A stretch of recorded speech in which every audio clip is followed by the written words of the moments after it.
All right, well, we are live. Welcome to the first session. Those of y'all who watching in the future, you can always skip ahead to when we start the video. We're gonna start soon. I'm just gonna shout out a couple of people like Axela and Laverne and Tahila and Surav and Laverne, who's excited to get started. I'm so glad that y'all are excited to get started. Um, Hi to, well, I guess Tiffany's your mom. You're using your mom's account. Lucky Stadium, boy, y'all. We have the Lucky Stadium.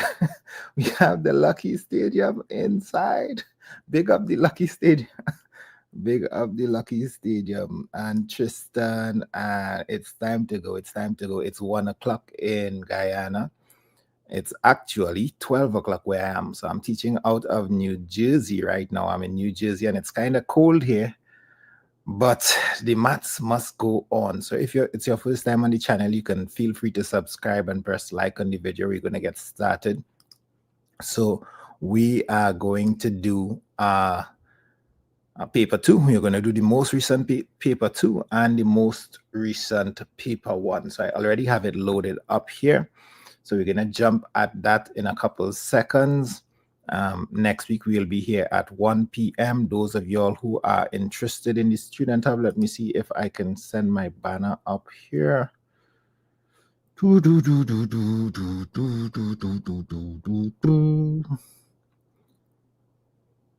if you are interested in the student hub, I want to give you the right number. Can I just type out something really fast? I will write out something really fast. But it's good to have you all here. If you're ready to go, you can type ready in the chat. So I'm ready. I don't know if you were ready, but I am ready. So this is the last question on paper 2. We're going to scroll all the way up and we're going to get the first question done. Those of y'all who have TikTok or Instagram or Facebook, I don't know if you're all allowed to be on those social platforms, but if you are, feel free to subscribe to me, or your parents can feel free to subscribe. I do short videos there. I did this short video on Facebook, on TikTok, sorry, recently. So the number that you WhatsApp if you are interested in extra classes at the Student Hub, it's +1 868 310 1306. So I'm very popular at the CXC, CSEC, CAPE levels.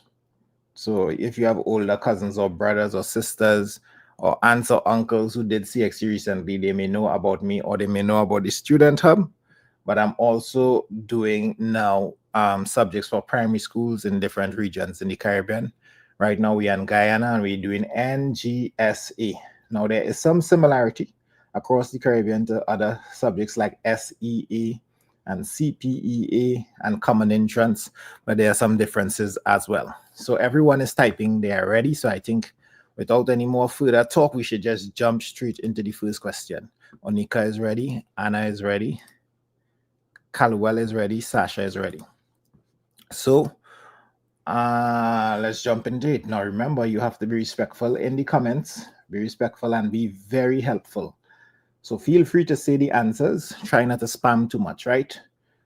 Complete the diagram below to show figure 5 in the pattern. So you're going to have to help me with this. So one of the things you want to do with this is try to make the diagram as accurate as possible. So let me use my black marker. You also should use rulers. I'm not using a ruler right now because it's kind of hard for me to get my ruler into these small spaces. And do you think it's finished there if I just add on that one bit? No, I should probably count to see what's going on here. So we have one pattern there, 1 2 1 2 3 1 2 3 4 4. So I did 4, so I definitely should be doing one more pattern. And let me know if you think that it should stop right there. Yes, if I'm good right there. Do you think I'm good right there for pattern 5?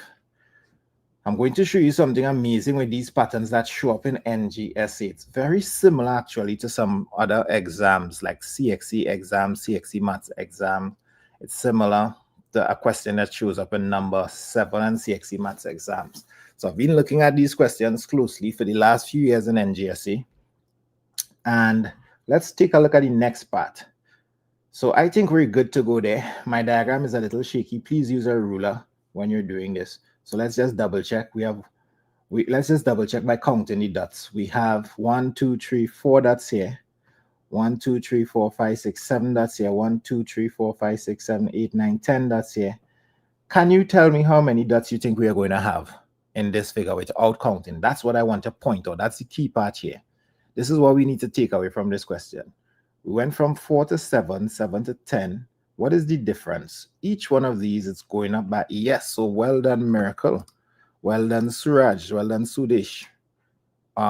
Laverne, it's going to be 13. And then how many dots will this be? And how do we know it's 13? It's going up. Are you seeing it's adding 3? So this one, yes, this one should be 16. So let's count. 1, 2, 3, 4, 5, 6, 7, 8, 9, 10, 11, 12, 13, 14, 15, 16. So we're good to go. Once this was drawn with a ruler in a straight format, you would be good to go. A tip for this may have been to just draw a straight line like this and a straight line like this to achieve this look. And then you draw the last 2 lines like this in the exam. So maybe anybody do this question recently? So if I added this bit on instead, let me just erase my old. You saw what I added on. If I added this bit on like this, yeah, it looks a little better. All right, so how many dots will be in figure 6? So what we just drew is figure 5. This is figure 1, figure 2, figure 3, figure 4, figure 5. And they want to know how many figure 6, but we already figured it out. We know what to do now. We just got to keep adding. Yes, we just got to keep adding 3. So 16 plus 3 is 19 dots we are looking at in figure 6. Now, what I want to show you is even more amazing than that, because they want to know which figure will have 25 dots. I want to show you that something that's more amazing than that. It's how you identify these series. It's called a formula. So what you want to do is take the figure number. Sometimes we call it N. This may be a little tough to recognize. Some of you all may have learned it in school, some may not. So lock in. If you're locked in, type lock in. If you're paying close attention, this is very important. We may see a next question like this next week. So we want to take the figure number, figure 1, figure 2, figure 3, figure 4, and represent that by N. And we want to find the difference. It's going up by 3 every time. So I'm going to put 3 in front of that. So each figure has 3 times the figure number amount of dots. Yes? No, not quite. Let me show you what I mean. Figure 1 has 3 times 1, that's 3. Figure 2 has 2 times 3, 3 times 2, that's 6. It's 7, it's not 6. Okay, figure 3 has 3 times 3, that's 9. It's 10, not 9. Each one of them is short by 1. So what you want to do is add on 1. You now know, and this is something that in CXC, I tell the students to call it the balancer. You would either be adding or subtracting a constant. So let me show you what this did for us. This formula can now tell us the dots in any figure. Let me show you. Let's say I want to figure out how many dots are in figure 4. You're lucky into this. This is so critical. How many dots are in figure 4? It's going to be 3 times 4 plus 1. What is 3 times 4?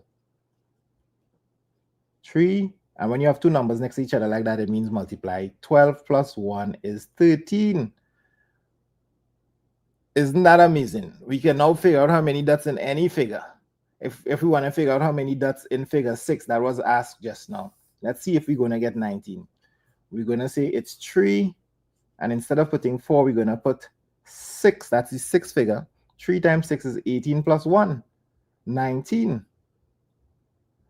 Whoa. So you multiply by 3 and add 1.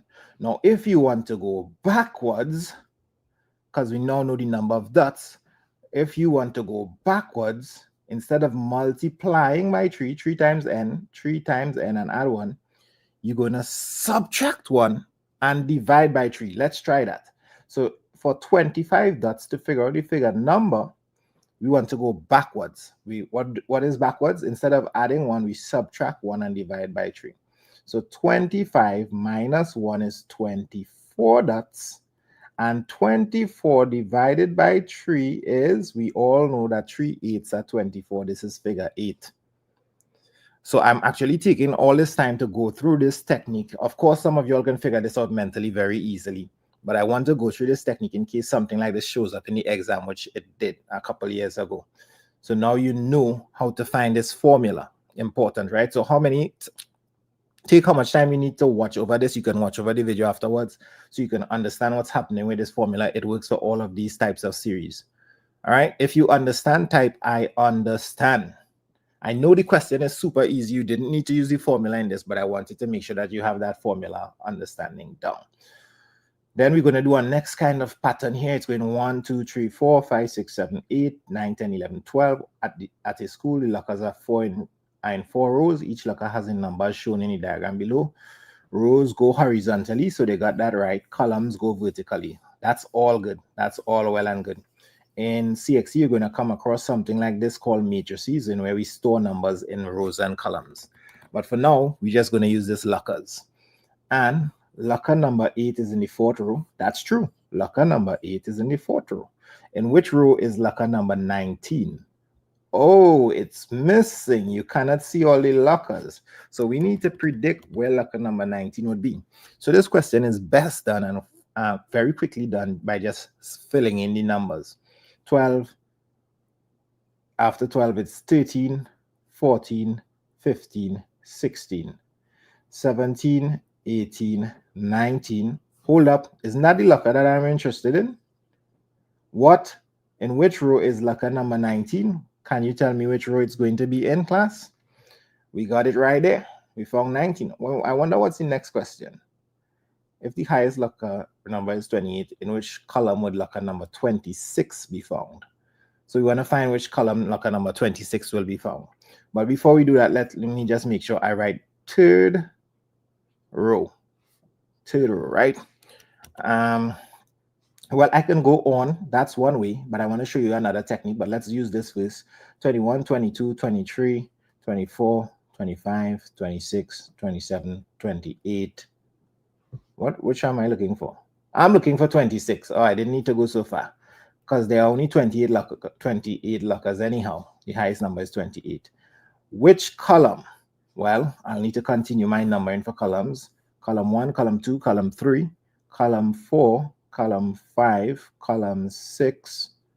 So which column is 26 going to be into? Did you get this question out? It's going to be in beautiful column 7. So there are some other patterns that are happening here that can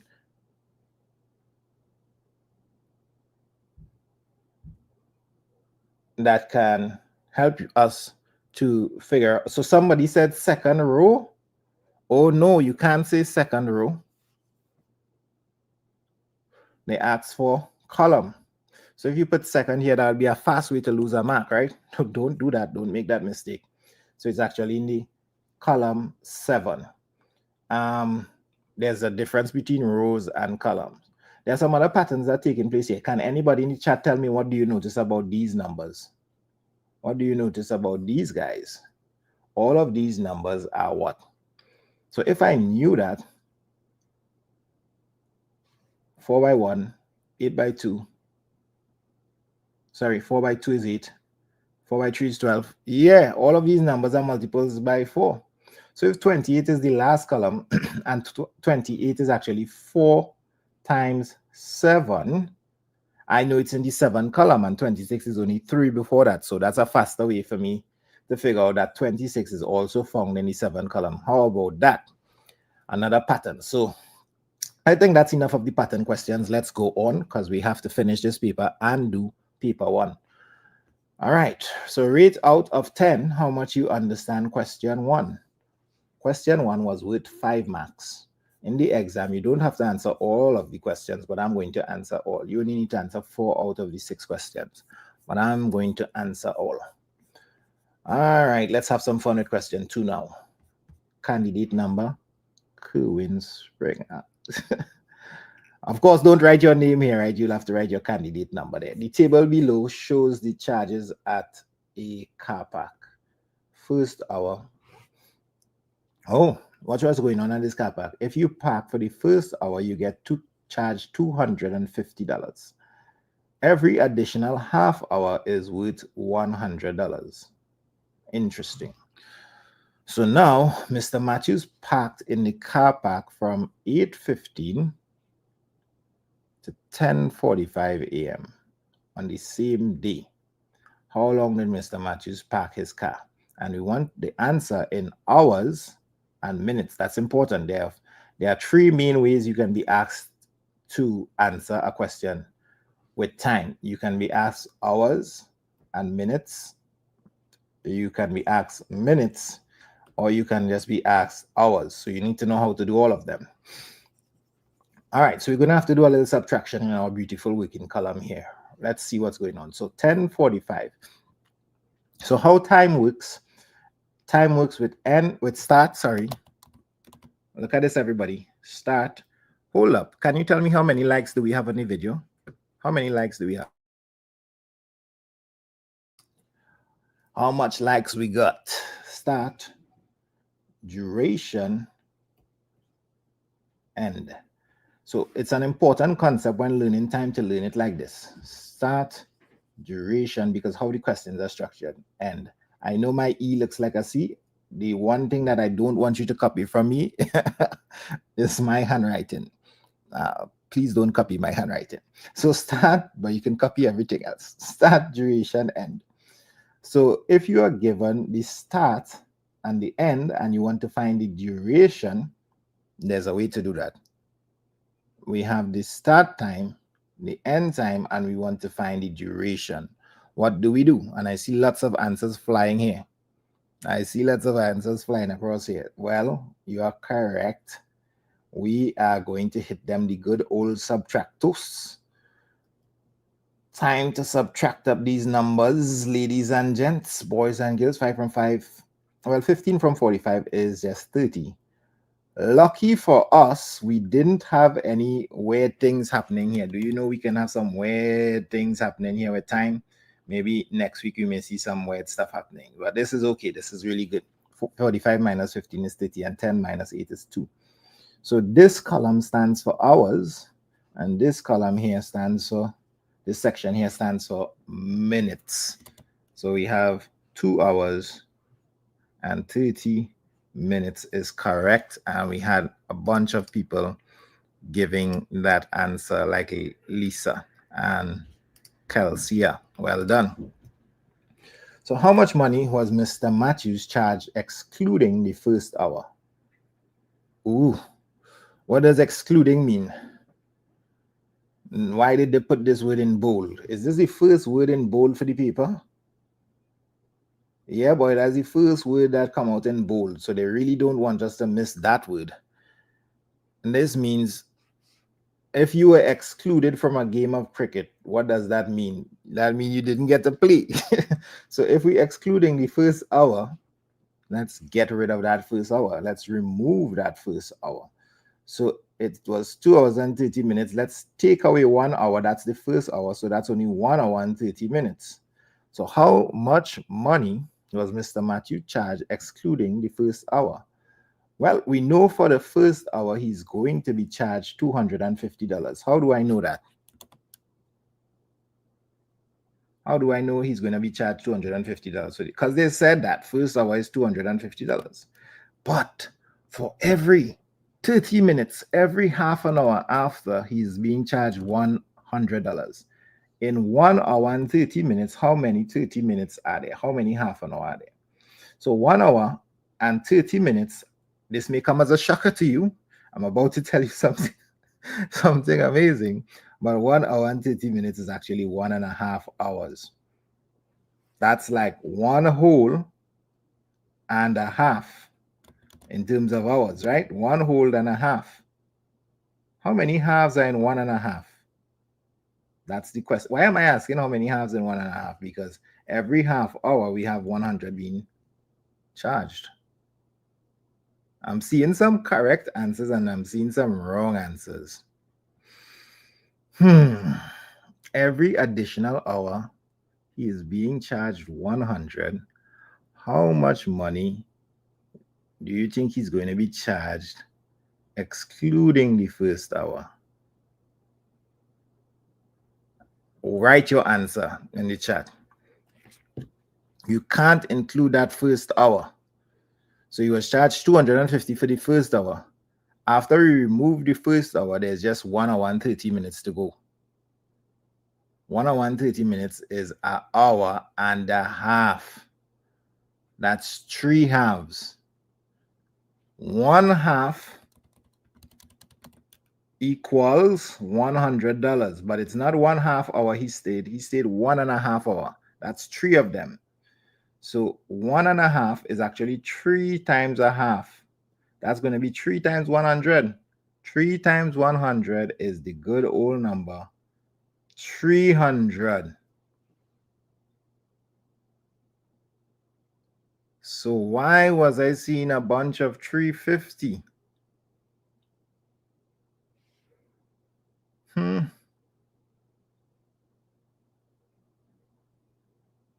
Why was I seeing a bunch of 350?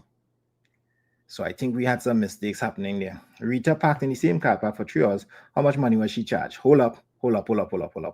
Let's do Rita in a different color. I don't have much space for Rita, so let me just see if I can move all of Mr. Matthews working out of the way, boy, Mr. Matthews. Boy, you go on the side there, Mr. Matthews. Go up there. Hold it right there, Mr. Matthews.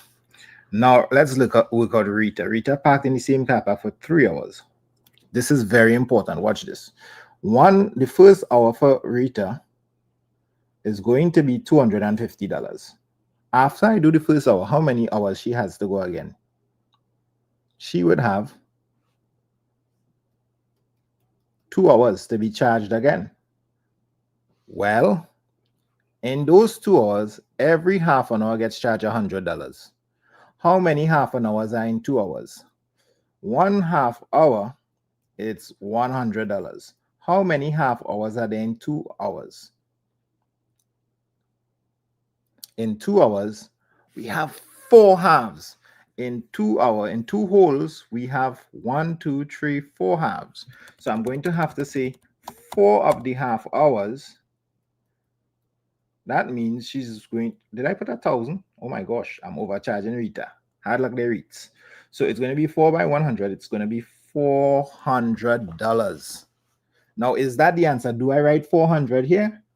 Do you think I can put 400 here? I am tempted to do it. No, don't do that. That's just for after the first hour. We still got to add the money for the first hour. That's $250. So to complete the working for Rita, I need to show that I'm adding 400 plus the 250. That's 600. And oh, everybody's getting this one out. That's $650 for Rita. Well done. Let me just highlight some of the persons who got this one out. Some people did a little bad addition. So this paper is available on the government's website. The Ministry of Education provided this paper for you. So everyone here should go and look for this paper after this session and do it again. Parents, if you're listening, they should get the paper after this session and do it again. Whether it's tomorrow, today, right after the session, repeat the paper while you have it, right? Hey, Antoine, what's up? So let's keep going.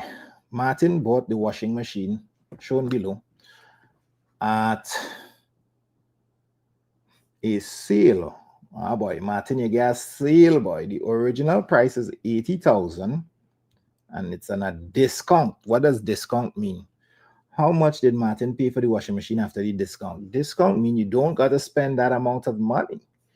So the selling price, let's call that S.P, is going to be the original price, the $80,000, minus the discount, right? So selling price is equal to that original price, sometimes called the cost price, minus the discount. And as we work out that very quickly, we are going to get the same thing that Vanessa Nurse is showing there. That's $68,000. So let's just double check what Vanessa has. All these zeros not going to affect us anyway. 0 from 0 is 0, but this 2 from this 0 means we got to go looking in the tens of thousands column. Take 1, bring it across there. It's going to be 10 minus 2 is 8. Very good. 7 minus 1 is 6. Well done. So we got that one out. Yeah, we got that one. So it's actually $68,000. Very nice. Is that it? Do we have more to do? Yes, we do. Express the discount as a percentage of the original price. So in any exam that you are going to do, the discount, when you have percentage discount, it is usually done over the original price. It's usually done over the original price. So percentage discount, they didn't even need to tell us that. If they ask for percentage discount, you're supposed to take the discount, place it over the original price, sometimes called the cost price, and multiply it by 100 over 1. All right, let me say that again. So the percentage discount or discount percentage is the discount, which is not 68,000. That's the selling price. The discount was actually 12,000, which is there. You're going to take the discount, work it out, everybody, and type your answer, what you think it's going to be, over the cost price. Cost price, the original price is 80,000. And then you're going to multiply that by 100 over 1 to change the fraction to a percentage. So are we getting a bunch of 15s? So we're going to go to tongue on these zeros. How many of you have real fun when it's time to cross out these zeros? It's like bang, bang, bang, bang, bang, bang. Don't get too excited and make any mistakes now. Bang, bang. 4 can go into 8 2 times. 4 can go into 12 3 times. 2 can go into 10 5 times. Whilst it goes into itself 1 time. So there's nothing on the denominator. I shouldn't say there's nothing. There's just the number 1 there, but that's not going to affect us. So that number 1 means we are good to go. And there's just a 3 and a 5 there. 3 by 5 is none other than the good old 15%, which a bunch of you all have. So you are so correct. The answer is in the, wait. This should not be here. What is that?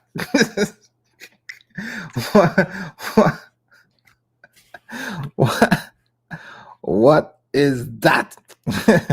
So whoever came up with this paper, then there was a mistake. They left it in. We will spare them earlier. We will spare them. They made a mistake. That should not be there. Oh my gosh, that could confuse students. Express the discount as a percentage of the original price. What is that doing there? Let's pretend we are not seeing that. So it should have a percentage symbol over here, and we should have 15% as the answer. Well done. Well done. We are now on question 3. So if you just joined in, make sure and press like on the video. I hope my likes police, anybody want to be the likes police, I hope the likes police are watching to make sure that we have enough likes on this video here. And you can feel free to share with your friends and classmates. A store sells tiles in 2 different sizes. A rectangular tile, that's you, I guess. You look like a rectangle, and a square. Very nice. And these numbers, we call these numbers dimensions. That's the length and the breadth. So usually the length is the longest side and the width is the shortest side. Very nice. Very nice. The dimensions for the square wasn't given. Very interesting. Calculate the area of tile R. Well, the area of a rectangle, what's the formula? What's the formula for area of a rectangle? Area of a rectangle, it's the length multiplied by the breadth, or sometimes we don't use the word breadth. What do we use instead of the word breadth? We use the word width. We mean the same thing. So length by breadth, it's 40 times 20, which we can do mentally by saying 2 times 4 is 8, and include the 2 zeros. 8 and the 2 zeros will get 800. It's important that we express this as centimeters squared. So we're going to put 800 centimeters squared. Hey, back on track with the right units there. Very nice. So 800 centimeters squared is the way to go. One side of the tile. How many of you are excited about this piece of information right there? Why are you excited about that piece of information? I'm excited about that because it's finally letting us know what's happening with this square. Let me see what's going on with this square. A fraction, one side of the tile, S, is 3/4 of the length tile R. This means I need to put on my expert decoding skills. I need to become a detective and try to write this in a way that is understood in mathematics, so I can figure it out. One side of this guy is 3/4 of the length, the longest side. So the side is equal to 3/4 of the length, 40. Oh, see how I wrote that? You see how I come up with that? That's nice, right? That's nice. Are they supposed to say, well done, sir, well done. So 3/4 of 40, 3/4 of the length of tile R. What does of mean in mathematics? Of can usually be replaced by the operation multiply. 3/4 of 40 is 4 into 40, 10, 30. Do you know what that means? That means we have just discovered the length of the square. It's 30 cent. The side of every side is 30 centimeters. 30 centimeters. And now I can find anything I want with that square. Find the length of one side of this tile. It's 30 centimeters. Do I need to do anything else? Yes, calculate the area of the tile. Remember, we now know that this square is 30 centimeters in terms of the side. And the area of a square is side by side. Sometimes you in textbooks, you see this as side with a tiny 2 up there. Who can tell me what that 2 means? Those of you all from my lessons class, you're supposed to know what this tiny 2 means. S to the power of 2s. What does that 2 mean? There's a short word for that. S times S, side by side, means 30 times 30. And 30 times 30, 3 by 3 is 9. And add on the 2 zeros, you get 900. Or you could have worked out the whole 30 times 30 right there and get your 900.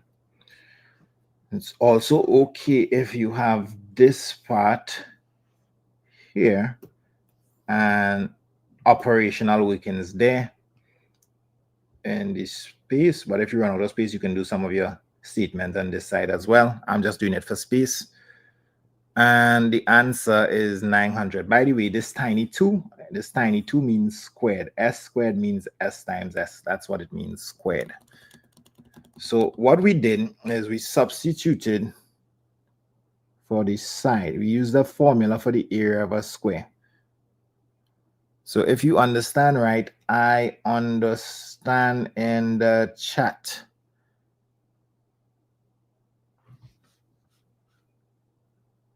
A couple of people don't understand. For shapes, we have formulas. Do you know that? Let's look at the 2 formulas we just discovered. There's a rectangle and there's a square. Oh, a bunch of y'all understand. Okay, so good. But let's just touch it very quickly. The longest side on the rectangle is called the length, and this side is called the width. Each side on a square is called the side, and we say S for short. So S is side, L is length, and W stands for width. And if you want to find the area, that's how much space it's occupied by the plane figure.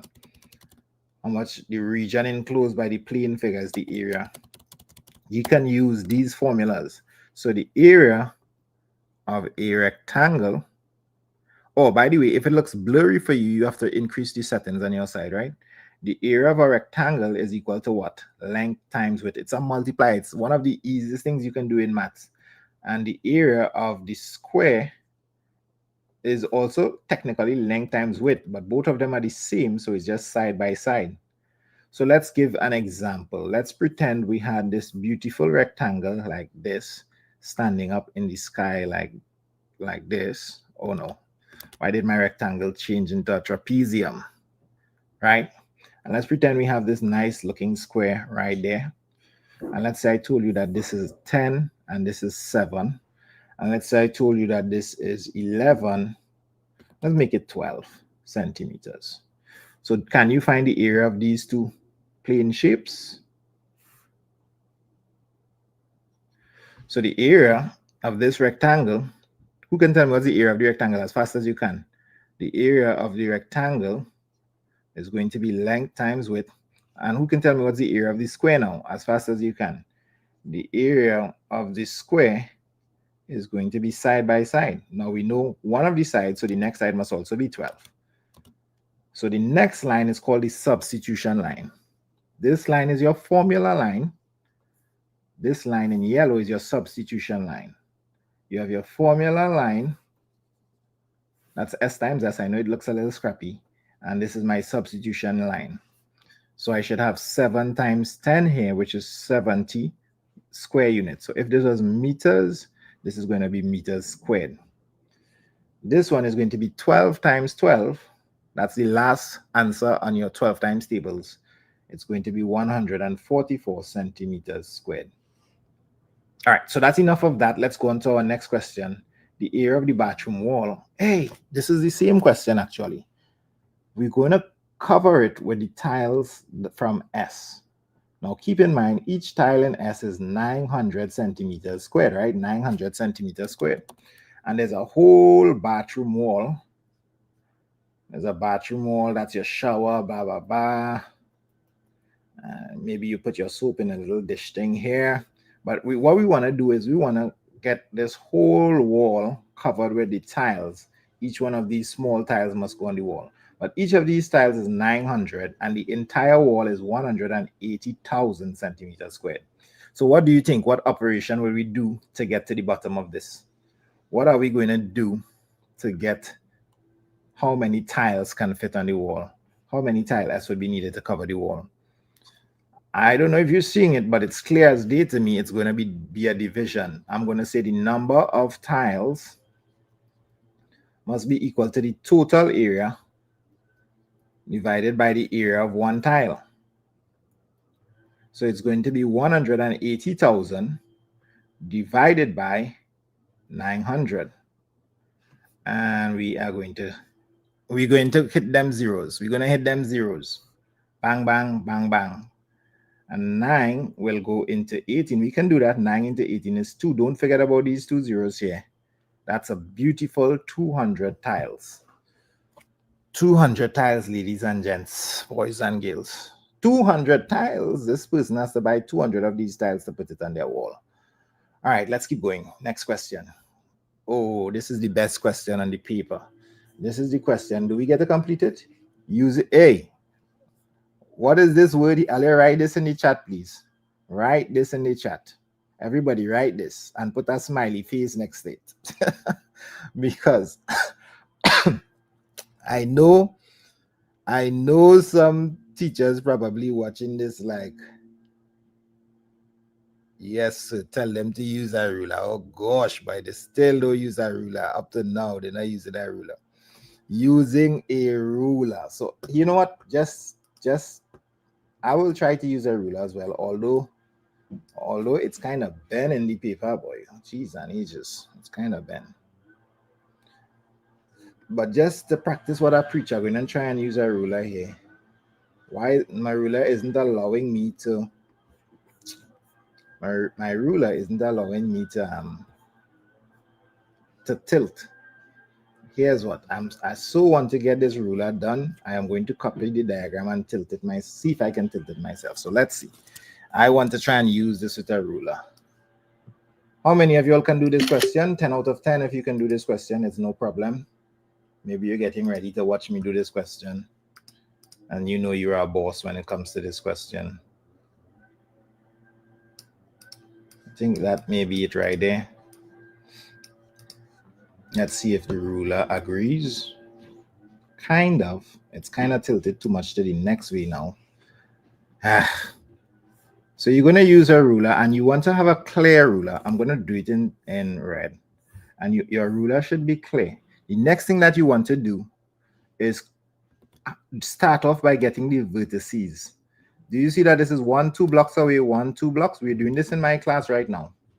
So this stops you from making any mistakes. You go on the same line and you find all the vertices. Vertices are corners. They are where sides of the shape meet each other. 1, 2. There's a point right there. 1, 2. And then there's a point 1, 2 away there. So by doing this, you're getting to connect the dots after.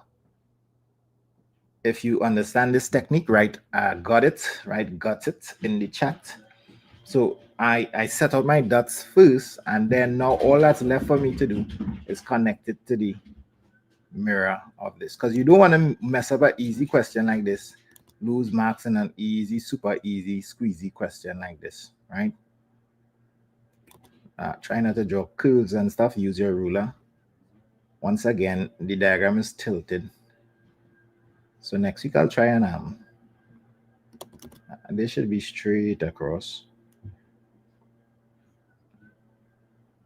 My diagram is kind of tilted, so it's not giving me the best look that I would like.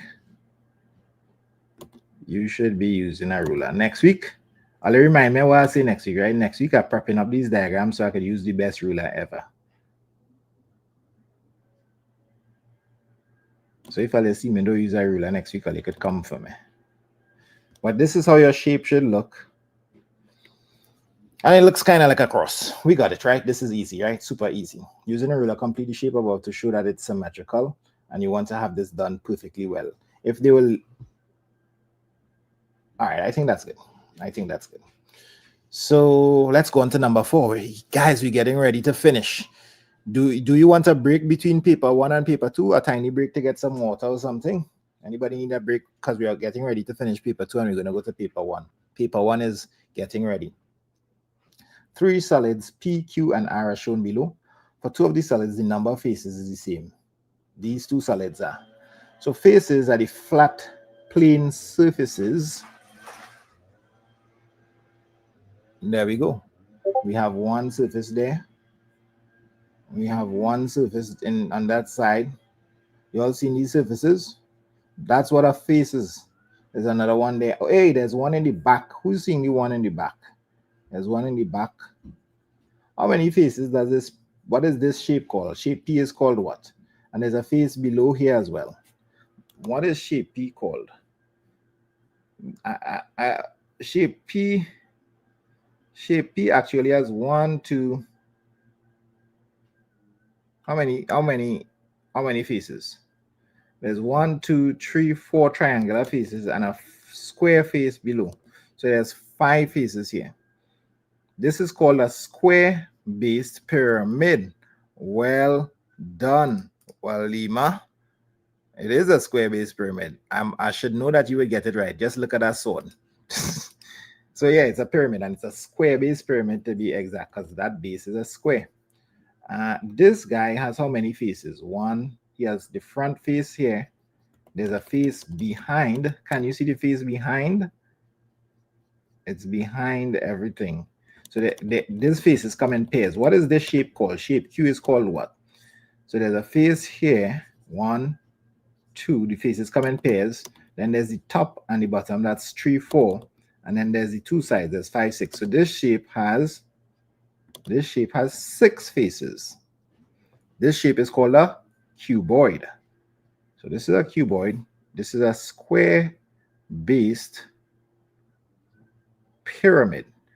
What makes something a pyramid is it has an apex. One of the vertices is an apex. An apex is a vertex that's above the base. That's the highest point of the solid. And one point, that's the highest point of the solid. So, oh my gosh, we have 820 something people here. Is that true? That's what number you're all seeing? I'm seeing that number coming across my screen. So this guy has how many faces? Let's just get the number of faces here. He has a face on this side, a rectangular face, and then a rectangular face that looks just like this one on the next side. It's like a tent. So we have 2 rectangular faces there. Then we have 2 faces on the side, bang, bang. So that brings the number of faces to 4. And then there's the base, of course. So this guy is actually, what is he called? What is R? What is the name of R? We just count 5 faces. R is called a triangular prism. Now you don't need to use the word base here.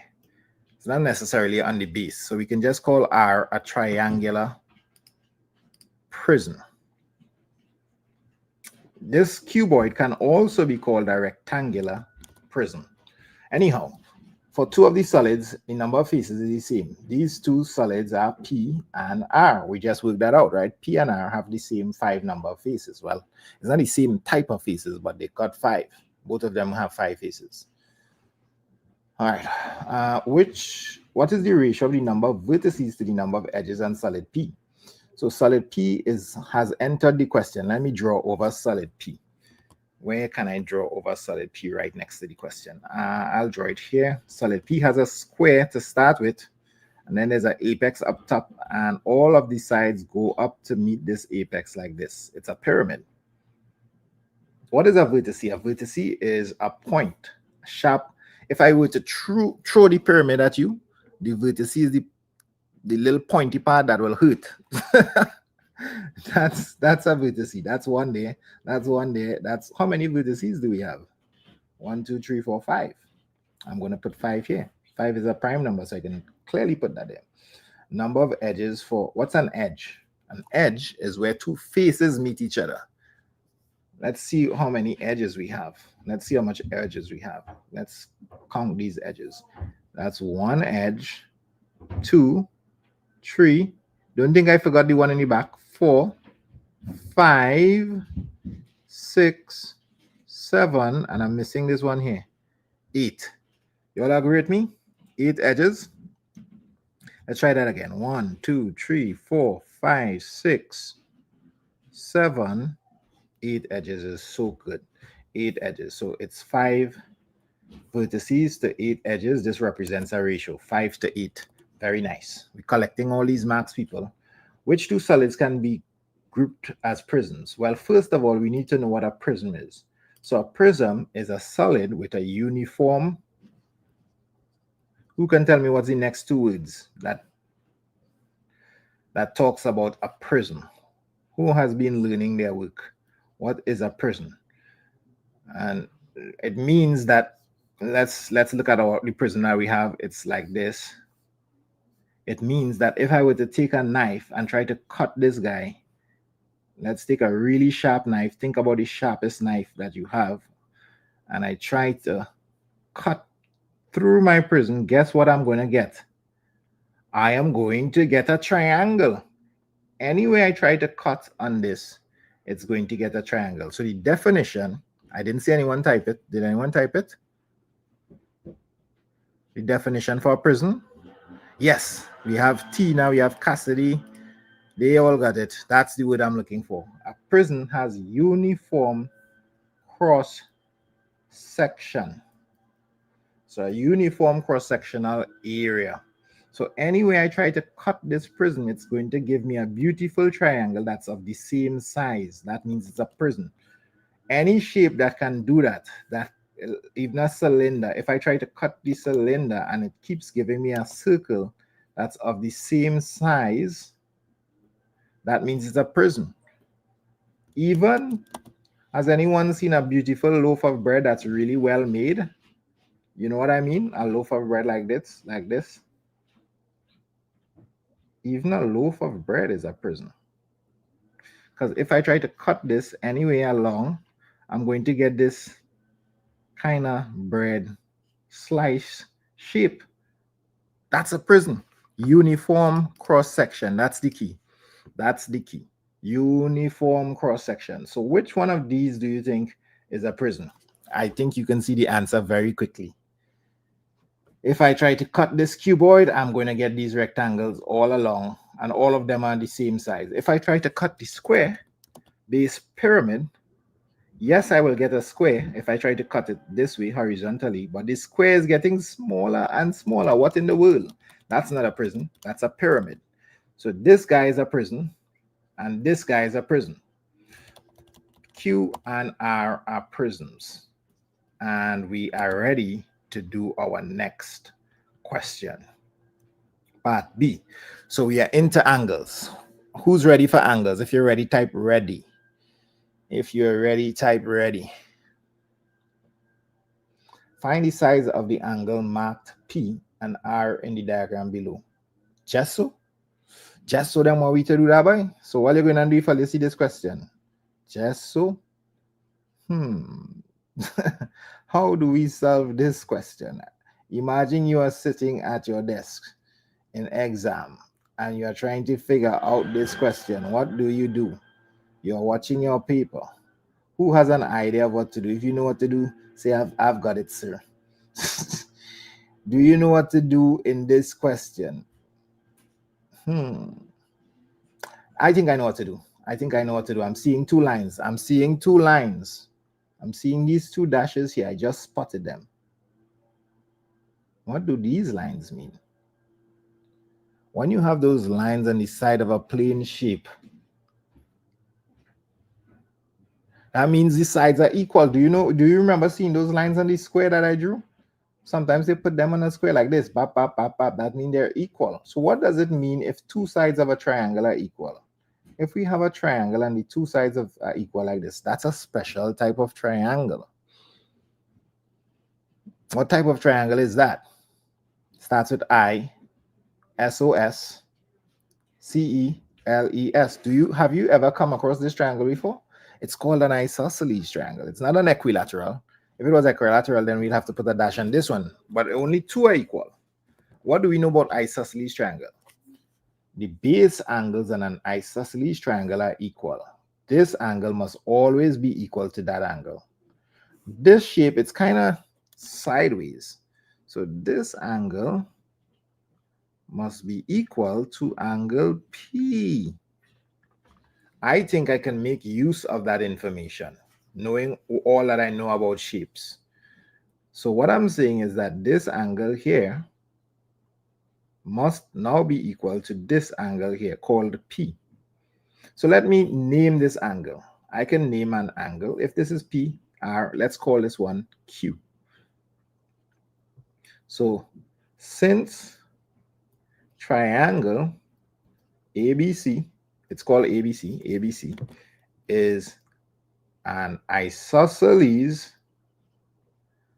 angle Q is equal to angle P. Another word for angle Q is angle ABC, or we called it Q. And what do we know about that? Well, we know in a triangle, all the angles add up to 180 degrees. So these two angles must be the remaining angles, Q plus P, must add up to the 180 minus 90, which is 90 degrees. But since both of them are equal, what does that mean? Angle P is 90 divided by 2, which is what everyone is getting in the chat, 45 degrees. And this is because angles in a triangle add up to 180 degrees. All the angles in the triangle add up to 180 degrees. So if this is a right angle triangle, we know that it's a right angle because of this. It's a special type of triangle. It's a right angle and isosceles triangle. Very rare. A right angle isosceles triangle. Isosceles actually has SOSCELES.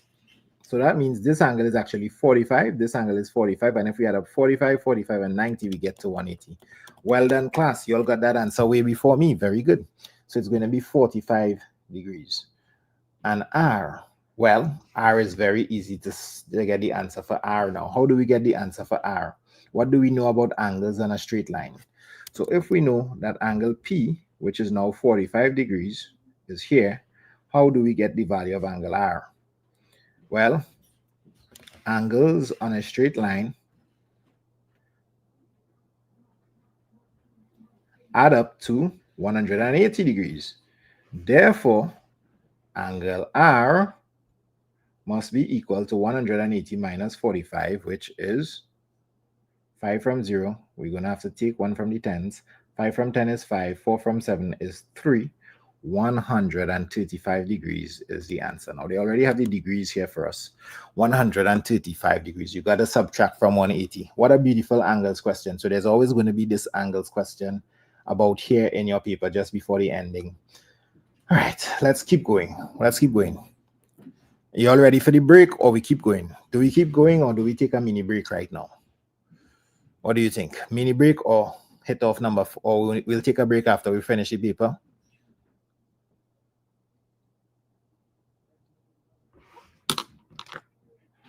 All right, I'm seeing a lot of y'all getting out the answer. Y'all are doing really well. Congratulations.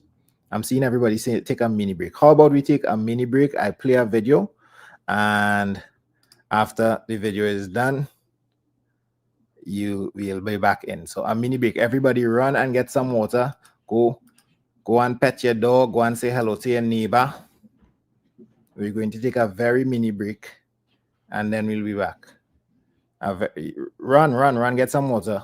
You don't need to sign out, just get some water. Matthew, 18 out of 20. Luke, 18 out of 20. And our next top scorer, welcome on the list, Jacob, 20 out of 20. Wait, if I could do this hard subject they call maths, then I could do anything. I want to be a pilot. Good job, guys. And Jacob, looking back here, I'm really impressed. You showed constant improvement from when you just started. Congratulations. Jacob.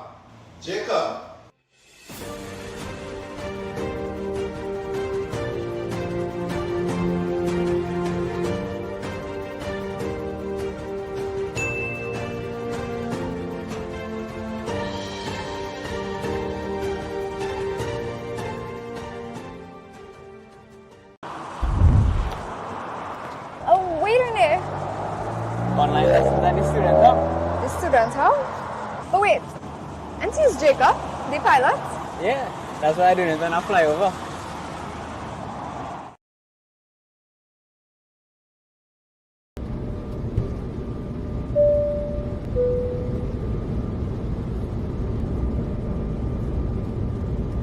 The Student Hub is helping students win anyway. All right, break is over. I hope everybody had their water. Who's ready? Who is ready? So we are ready to get number 5 done. Let's go jump into number 5. Look at the number chain shown below. 2, 4, 10, 28. What is going on? What is going on here? In this number chain, the rule to get to the next. Oh, thank the Lord. They gave us a rule. First, you multiply by 3. Then you subtract 2. I love it. I love it. So you're always going to multiply by 3 and then subtract 2 to the previous number. Do you see it? 3 by 2 is 6. 6 minus 2 is 4. Yes. 4 by 3 is 12. 12 minus 2 is 10. 10 by 3 is 30. Is it that they want us to get the next two numbers? So what do you think is going to be the next two numbers? I see Diana saying, a couple of you all are saying 882 and 244. So let's see if this person is correct. Let me begin to do some work and see. So I'm going to get my next number. I am going to take 28 and multiply it by 3. 3 8s are 24. We get a 4 there. We put the 2 there. 3 2s are 6, 8.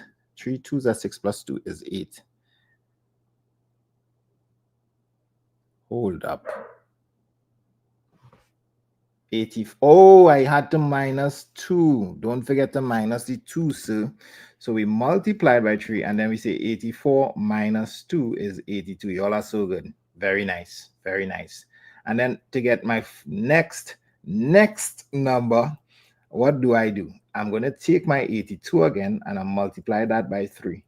3 2s are 6. 3 8s are 24 again. I'm getting 246. All right. Don't forget to subtract. I'm going to have to say 246 minus 2. I'm getting my 244, which is the answers that everyone gets. So I'm feeling very happy about that. 82, 244 is the way to go. What's next? In the following number grid, 2 numbers above are given to the number below. Okay, we're going to have to take a little minute, everybody, to try and understand what's happening here. 13 plus 22 gives us that number. Yes. Do you understand what's happening here?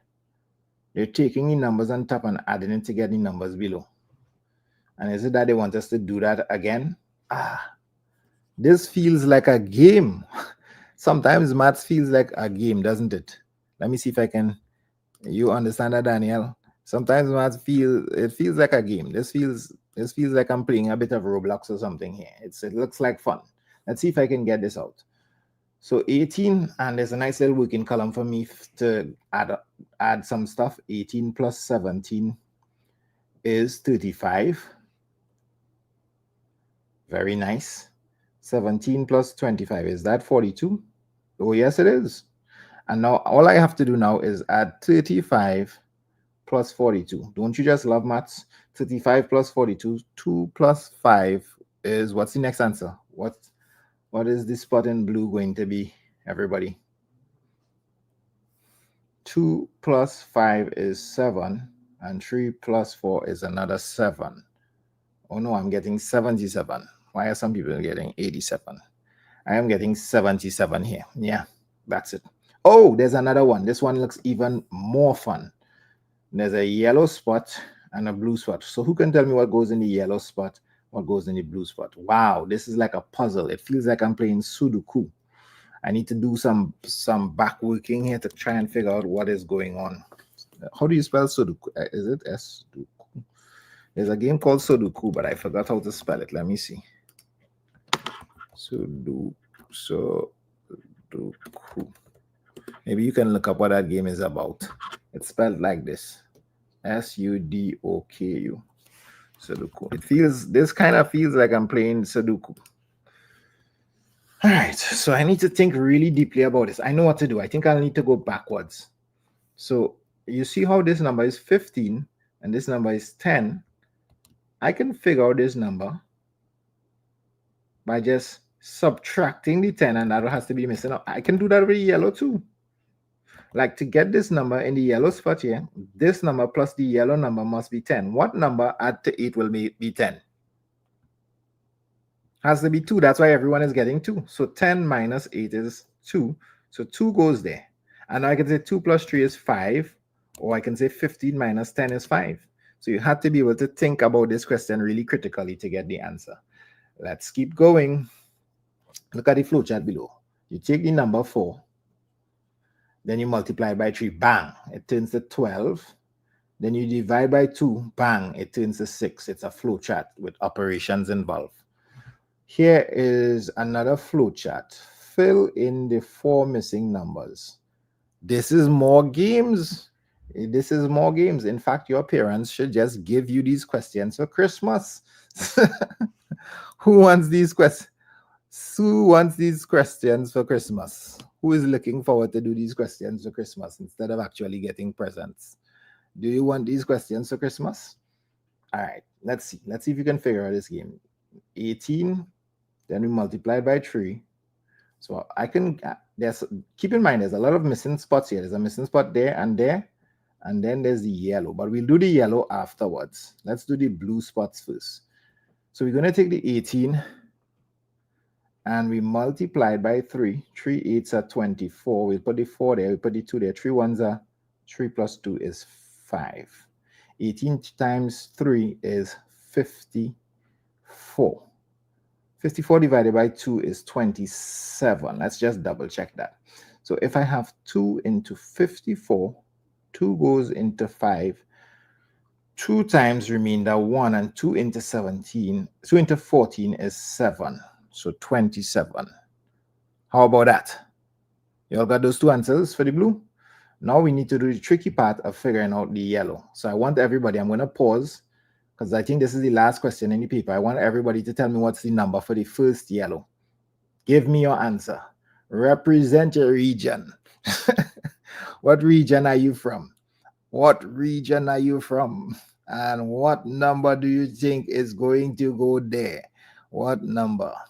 Some people are saying 12. Some people are saying 9. 4. 9. Are you guys guessing? 12, 15. Are you just guessing? 36. 84. Here's a clue. If you took 18 and you divide it by 2 and you get 9, that's wrong. Now, why is that wrong? Let's zoom in on this. That divide by 2 only works for when we are going this way. This is forward. Are you seeing that? Seeing the arrow right there? Everybody watching that arrow? So you can't say 18. That's backwards. What are you doing? You can't go backwards and like, hold up. So what's the opposite of division then? Since we want to go backwards, what is the opposite of division? The opposite of division is multiplication. So in maths, anytime you go backwards, you reverse the operation. Instead of divide by 2, you should multiply by 2. Okay, I'm ready now. 18 multiplied by 2, 2 by 8 is 16. Put the 6 there, 1 there. 2 by 1 is 2 plus 1, 3, 6. 36 is the number. Those of y'all who said 36, well done. You're representing for home and for country. So it is 36. And now look at this. Look. If we take 36 and divide it by 2, guess what we're going to get? 18. So it works when we go this way. If we're going backward, we have to reverse the operation. Let's try it again. So what do you think we should do? Do you think we should multiply 36 by 3? No. We are going backwards. We are going against the arrow. So we need to divide 36 by 3. 36 divided by 3 is none other than 3 into 3 is 1. 3 into 6 is 2. The number is 12. Those of y'all who said 12, come to the front of class. Have a seat. You are going to mash up your exams. So, wait. I thought we were finished. We still have the whole of question 6 to go. So, y'all, time to put on the racing boots. We have to run through question 6 as fast as we can. Take a deep breath. Everybody take a deep breath. You all just went on a break. So take a deep breath and let's run through question 6. The pie chart below, remember we are doing all the questions, but in the exam you only need to do 4. The pie chart below shows the amount of each type of bun sold at It's a Pie Chart. I love pie charts. Pie charts make me hungry. What type of bun was the least popular among the customers? I am looking for the bun that is least popular. I'm looking for the smallest slice on my pie chart, the smallest sector on my pie chart. Who could it be? Could it be coconut? Of course not. That's the largest sector. The smallest sector is that guy over there. Who wants any honey buns? Apparently nobody likes honey buns. That's why it's got a little tiny piece like that. Honey, you are the least favorite, my friend. An equal number of 2 types of buns was sold on Saturday. Is that true? That's shocking. Guys, they said that in the pie chart, 2 of the sections are equal. Which 2 are those? Which 2 look equal? I see it. Do you see it? Which 2 are equal according to maths? Well, I want everybody to type this in the chat. If I were to start on one side of a circle and I go all the way around, how many degrees is that going to be? How many degrees is that going to be? That is going to be 360 degrees. What about if I go halfway? How many degrees is that going to be? If I stopped halfway, that is going to be 360 divided by 2, 180 degrees. How about if I stopped quarter away? What is quarter of a circle in terms of degrees? 180 divided by 2 is 90 degrees. How many of you all know that? So the entire circle is 360. Half of a circle, which is like a straight line, is 180 degrees. And quarter of a circle is 90 degrees. Also called a right angle, also looks like that. That is a right angle. That is 90 degrees. Quarter of a circle is also a right angle. That's 90 degrees. These 2 are actually the same. Who saw that? These cinnamon and cheese is the same. Quarter means 90 degrees. And this symbol here stands for right angle, which stands for quarter of a circle, which also means 90 degrees. So therefore, I can confidently write cinnamon and cheese. Cinnamon and cheese works there. Oh, cinnamon has two N's. My bad. Let's just make sure we put some respect on cinnamon. Cinnamon and cheese. Very nice. Very nice. All right. Part C. Exactly 32 coconut buns were sold at Delon's Food Mart on Saturday. This is the trickiest part of the entire paper. Calculate the total number of buns sold. 32 coconut buns. So, listen to me, and I will probably be able to do this next week again. There is a part in NGSA maths where you have to equate. I don't want a blank paper. I want a paper with lines in it, where you will have to equate a fraction to a quantity, and then you'll have to find the whole. Very important technique. Everybody type locked in if you're listening. Pay attention to this lesson. It's going to get you a lot of marks now and in the future. You have to equate a fraction to a quantity, then find the whole. Let me give you an example. If I said a quarter of all the, let me find somebody, Jennifer. A quarter of all the chickens on Jennifer, let's call her Jenny, on Jenny's farm is equal to 100 chickens. So 100 chickens on Jenny's farm represents the fraction a quarter. How do you find all the chickens on her farm? Let me show you. Some of you all know the answer already. Some of you all know the answer already. How do you find all the number of chickens on her farm if a quarter means 100? Well, this is what you want to write in the paper. So you write the fraction, you put this symbol, and you represent the quantity, whatever it is, chickens, eggs, marbles, goats, money. A quarter represents 100. The whole is going to represent the 100, and you are going to reciprocate. What does reciprocate mean? What does reciprocate mean, class? What happened there? You have to reciprocate the fraction, invert the fraction to find the whole. So 100 times 4 is 400. Now, some of you all could watch this and already, without thinking, you can know that the answer is going to be 400. But this is the method. Practice this method a lot. We'll be doing this. We did this in class already, in lessons class. For those of you all who in my class, we did this a few times. So let's see how it's going to apply to this question. 32 coconut buns were sold at Delon's. Calculate the total number of buns. Well, 32 represents 1/3. That's the coconut. Okay, hold on. Maybe you're starting to see what we're going to do. 32, use this symbol, represents, 1/3 represents 32. What's going on with me? So the fraction represents the quantity, buns. And now if I want to find the whole or the total, what did I say to do? Write back this and reciprocate the fraction with multiplication. And it just works. It's the most beautiful thing ever. All of a sudden, questions that are so hard, you can just figure them out. This number is 96. 96 buns is the answer.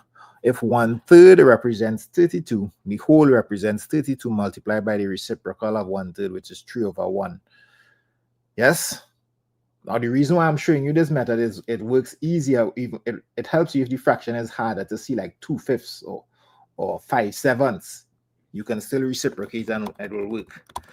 All right, so I'm showing you exam techniques here that you can use all the way up to CXC. Okay, how many cheese and cinnamon buns were sold all together? That's easy. Cheese and cinnamon comes up to half. Half. How do I know it comes up to half? Because it's a quarter plus a quarter. Do I need to go back and watch it? 1/4 plus 1/4. That's half of all the buns. Half of all the buns are cheese and cinnamon. Anybody tired, or is the maths making you excited? Cheese plus cinnamon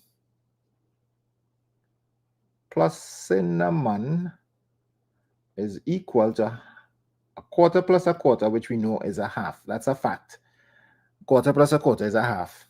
So 1/2 of all the buns. Oh, but we know all of them is 96. So therefore I could say, okay, how many of them is cheese and cinnamon? It's going to be a half of 96, which is none other than, what is a half of 96? I think it's 48. 48. And the reason I ask that question is because one of the things you need to get good at before April. When is the exams? When is the exams going to be? You have a couple more months, January, February, March, April, May, maybe four more months or so. When is exams going to be? Official exams, not the exams in December. December, maybe 5 months. You need to get good at not getting tired doing maths. You need to build up your maths stamina, right? So 48, it's in April. January, February, March, April, it's in April. So maybe about 5 more months, including December. Is it? Do you all know exactly when exam is going to be? April? Yeah, it's in April. So maybe about 5 more months. During that time, I need you all to promise me that you're going to revise a lot. I will be here. I will be doing some revision, and maybe from January, I'll be doing some more of these. Can you see, it's a lot of fun. A lot of people are here studying. It's kind of easier to study like this. So revise a lot during that time, right? So we can get as many people getting 100%. All right, 48 buns, 48 buns. How many more coconut than raisin buns were sold on Saturday? Wait, what? Coconut, 32. Don't tell me that we have to go and find that tiny little raisin. Oh no, 1/8. 1/8 is raisin. What is 1/8 of 96, class? We got to find how much raisin buns. It's the last thing. All right, this is the last question in this paper, for real, for real. Raisin buns is going to be 1/8 of 96. How many is 1/8 of 96? Who knows how many times 8 can go into 96? Yes, sir, it's 12. So that's 12 buns. And we already know that we have 32 coconut buns. It's a simple matter of finding the difference between 32 and 12, which is 20. The answer is 20 buns. Just like that, you would have finished. Oh, isn't this a beautiful thing to see? End of test, which means it's time for you to check over your work. So we are going on. We took 1 hour and 17 minutes. So I estimate like 1 hour and 15 minutes, 1 hour even, to practice the whole paper. I talked a lot in between and I explained different topics. It's time now for one quick mini break, and then we are going to do the paper one, which is easier. That's the multiple choice. So we have a mini break. Let me write. Mini break. It's going to be 2 minutes. So you once again run, use the bathroom, grab some water. Mini break, everybody. Press like on the stream. Say hello to your neighbor. Tell your neighbor you're studying some maths and run back in. Let me see if I can find a video to play during the mini break. All right. I found one. That's sparkling water. Yeah. You didn't have to go with the sparkling though. I just like You know you upscale. Tell him, pipe water for me, eh? Yeah. You know, this actually reminds me of Barbados. The place we went. Yeah, Barbados was nice. Yeah, it's great. You went to it was good? It was cool. It was alright. I didn't want to the lobster, but I didn't know if I was allergic, so. Oh, that's why I didn't order it. Yeah, because most people are allergic to seafood. Right. I got it. All right, so we have the main course. You could bring an extra plate when you. Yeah, This is a joke. This is somebody pranking me, right? This is ready camera earlier. When. There's just like papa. Okay. You just wanted one, right? Yeah, that's enough. Well, plenty ice. And this you No, there's extra other than some to cut it. cut? Oh, okay. All right, let me just get that for Yeah. you. I'll hold this. But he's a babe. He's a nice guy, you know. Cool. I'll tip him. Maybe next time we come back. Okay. When you said a double date, right? I didn't think you mean a double date. Babe, I said doubles. There's a S. Go back and check the message. No. You always do this. This is not the first time. But what's wrong with this one? Doubles? And you wanted them to cut it in half? There's both of us. I didn't even buy 2 drinks, 1 drink. But and you start the gym? Listen to me. You will never get another chance. Never. This is the last chance. But babe. You know, wait. I fed up.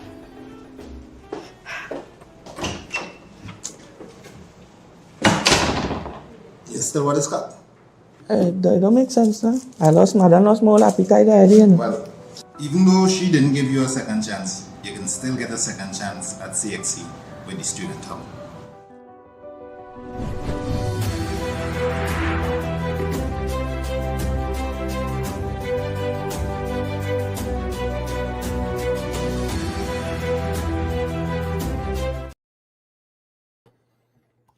All right, mini break is over. So we're going to jump into the paper ones now. Let's see how fast we can get through these paper ones. Remember, you have to type the answer before I do.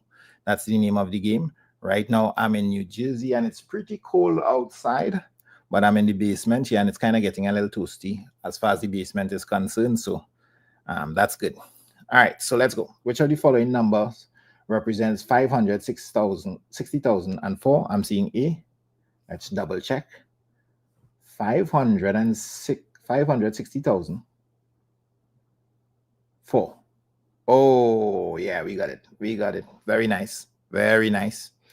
The value of the 6 in the number 4650 is, what's the answer for? Oh, no, you can't just write A. Guys, let me teach you how to do this. You all are new to this. If you're writing the answer, you need to put 2C so that I know which one you're saying, right? You can't just put A because some of you all are putting A from the previous question. So you have to put the number of the question, then put the letter. So put the number, then put the letter, right? So you put the number, then the letter. So 2C is correct because this is in the ones, tens, hundreds place value. So that means that it's 6 times 100, and they didn't ask for the place value, they asked for the actual value. So 6 times 100 is 600. C is the answer. Very well done, class. We on a roll. What about number 3? Twain is skip counting and writes down the numbers 20, 25, 30, 35, 40, 45, 50, 55, and so on. Which number is he skip counting by? This is cake and ice cream. When you see a question that is really easy, you can put the cake and ice cream emoji, because what in the world is this? When I was 4 years old, I knew the answer to this question. So the answer to this question is C. 3C. Very good. It's counting by 5s. In which of the following groups are the numbers on the cards arranged from largest to smallest? So we want to arrange the numbers from largest to smallest on these cards. W, X, Y, Z. So what is the answer for number 4? Largest to smallest means descending. We need to start with the biggest number and go down to the smallest number. The largest number here is Y. Who has Y? So it's either A or B. It's either A or B. The next number is W, because this is 4,110. The only other number that's in the 4,000 is W. So now I'm pretty certain that the answer must be B. Hold on a second. I thought I saw a familiar name for a second there. All right, very nice. So the answer for 4 is B. Keep going, people. Let's go as fast as we can. We're racing through these now. Which of the following number sequences has the same pattern as the one above? 5, 11, 17, 23, 29. So what is happening? Is it going up by a consistent amount is always my first question. How much is it increasing by? It is increasing by 11 minus 5 is 6. 17 minus 11 is 6. 23 minus is 6. 29, it's 6. It's going up by 6. This is not going up by 6. This is not going up by 6. Neither is this. The only set of numbers that are increasing by 6 is this guy. So this is the best answer. This has the similar pattern in that all of the numbers are increasing also by 6. Very nice. 5 is D. Good job, guys. So if 36 divided by some number is 0.036, then the number must represent, okay, let's find the decimal point.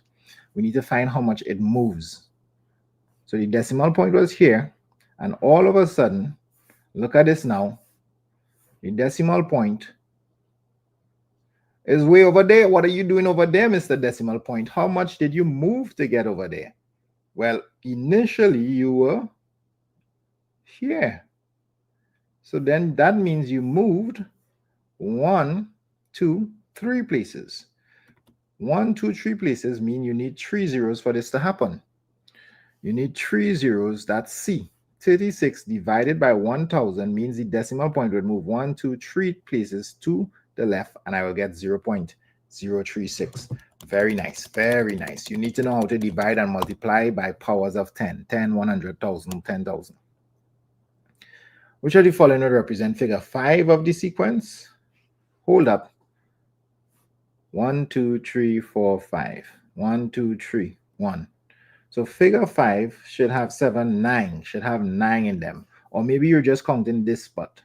1, well, this has 0, 0 on the edge, 1, 2 on the edge.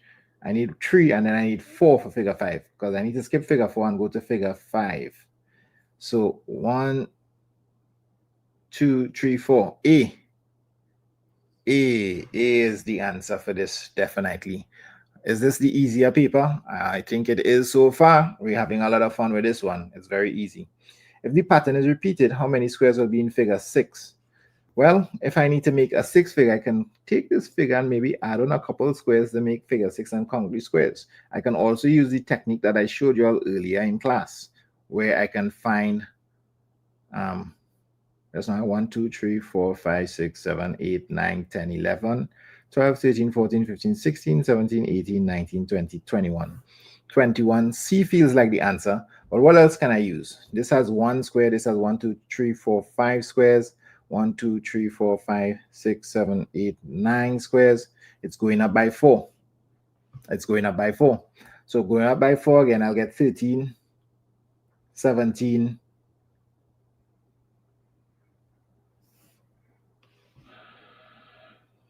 21. 21 squares. Very nice. Seeing it, class? So the answer is C, 21. So I can also check how much the number of squares is increasing by. Let's keep going. Number 9. I see you all are working very fast. The following diagram shows 2 sets, P and Q. So the following set is a subset of set P and set Q. Set P and set Q. All right, so it needs to be a subset. It needs to belong to both of them. Oh, I still have my mini break line running. I need to take that off. It's not mini break anytime again. So the following sets is a subset of set P and Q. It means it must belong entirely to the set. 8 isn't in set P. 1, 2, 4. 1, 2, 4. Ah, I love B. B is looking really good for this.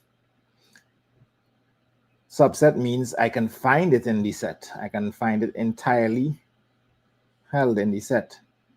This is the answer. So for number 9, we are looking at the good old answer of B. Very good, number 9. Keep it up.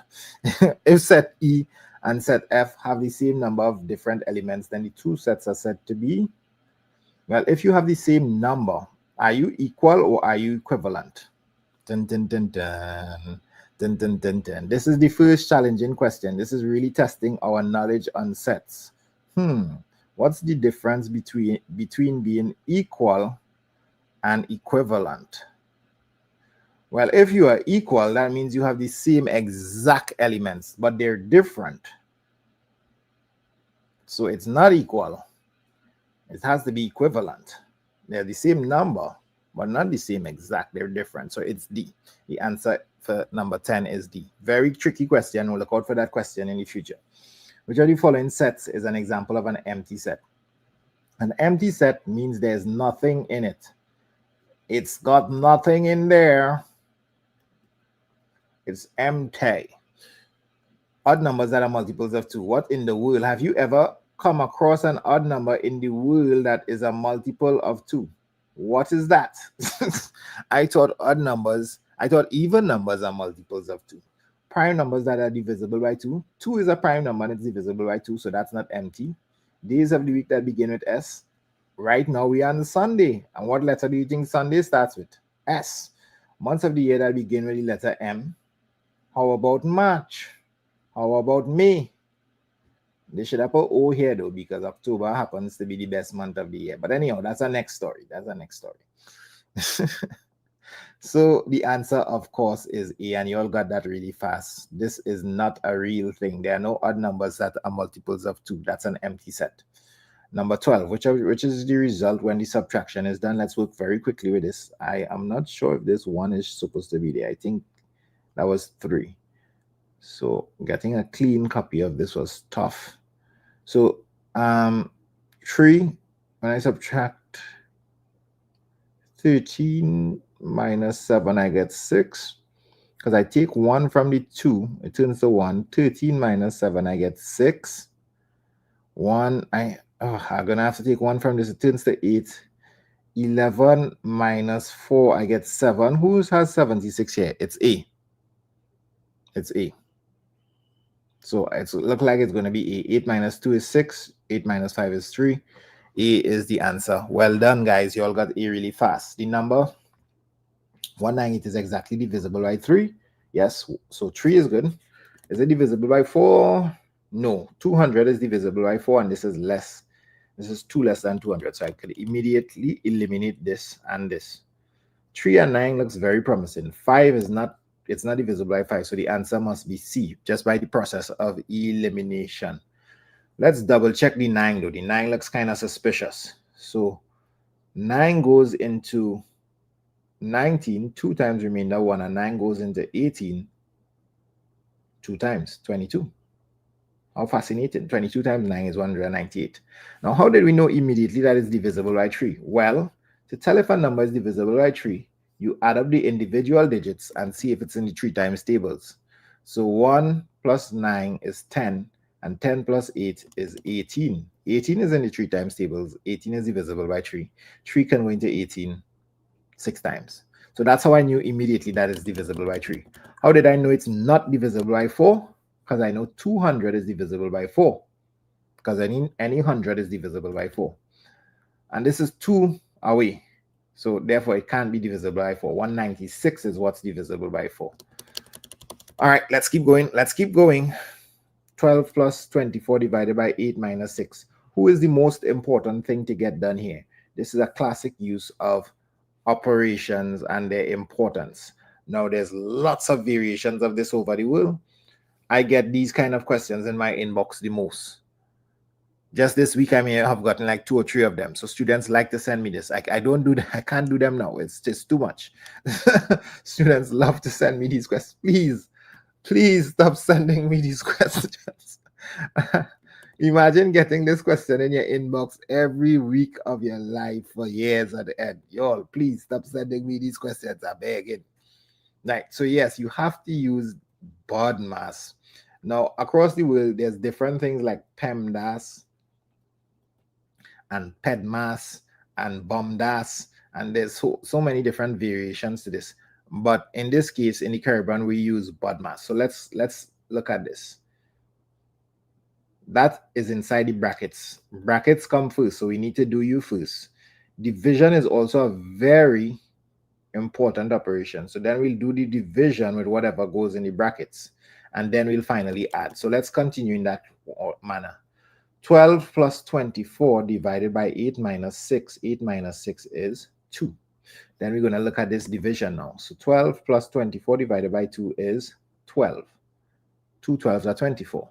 And then we simply have 12 plus 12 is 24. The answer is B. BODMAS saved our lives.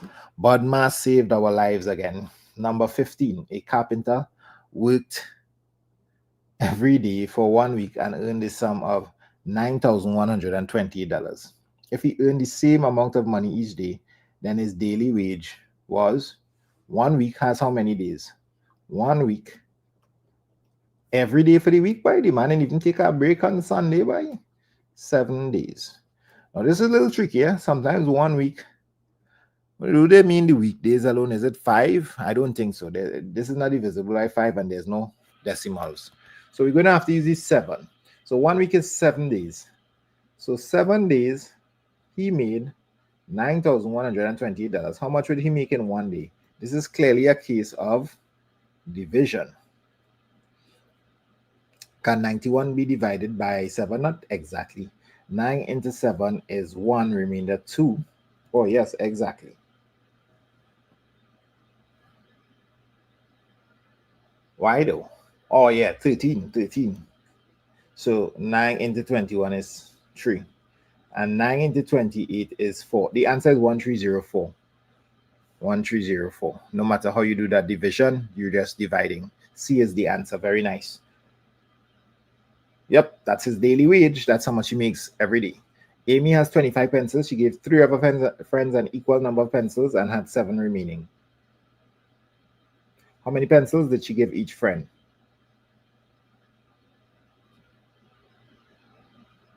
Well, this is a case of unequal sharing. In unequal sharing, you must always remove the excess. If there's an excess, you need to remove the excess before you start sharing. If she had 7 remaining, we need to get rid of that excess. So let's write remove excess. 25 minus 7 is what? That's like 7 from 15 is 18. Let's just double check. 18 plus 7 gets us back to 25. Yes. So now we have 18 pencils to share among 3 friends. So 3 friends gets 18 pencils. 1 friend is going to get 18 divided by 3. The reason I write it like this is because this is called the unitary method. This is called finding for 1. So 3 of something gives us 18. 1 of the something is going to give us 18 divided by 3, which is 6 pencils. So how much pencils did she give each friend? Yes, you got it. The answer is D. 16 is D. Which of the following fractions is equivalent to 3/5? 3/5 is the same as 6/10. I saw it immediately. I just multiply the top and bottom by 2. There's a common factor of 2. 2 3s are 6, 2 5s are 10. Equivalent. 3 by 3 is 9, but 3 by 5 is not that. That's 15. So I don't need to check the rest. They're not equivalent. This one is equivalent. Very good. 17 is A. Well done, Mr. Y'all are answering so fast. I can't select the answer. Ryan and everybody else. Well done. So Kari. Hey. So Kari, what's up? I'm going to do some shout outs at the end. So Kari is one of my students. Hi, so Kari, how are you? Which of the following fractions is the same as 11 over 8? All right, so this is an improper fraction. That fraction is doing improper things. Improperly having his numerator more than his denominator. That means you're an improper guy fraction. So now we need to get it into a mixed number. 8 can go into 11 one time, remainder 3. So we have 1, we put the remainder over the divisor. Who looks like this now? Who looks like this? You. The answer is B. Hi, Ariel. Oh, sorry, Ariel. Hi, Ariel. I just saw your name flash across. So 5/12 minus 1/8. 5/12 minus 1/8. We're going to get the LCM.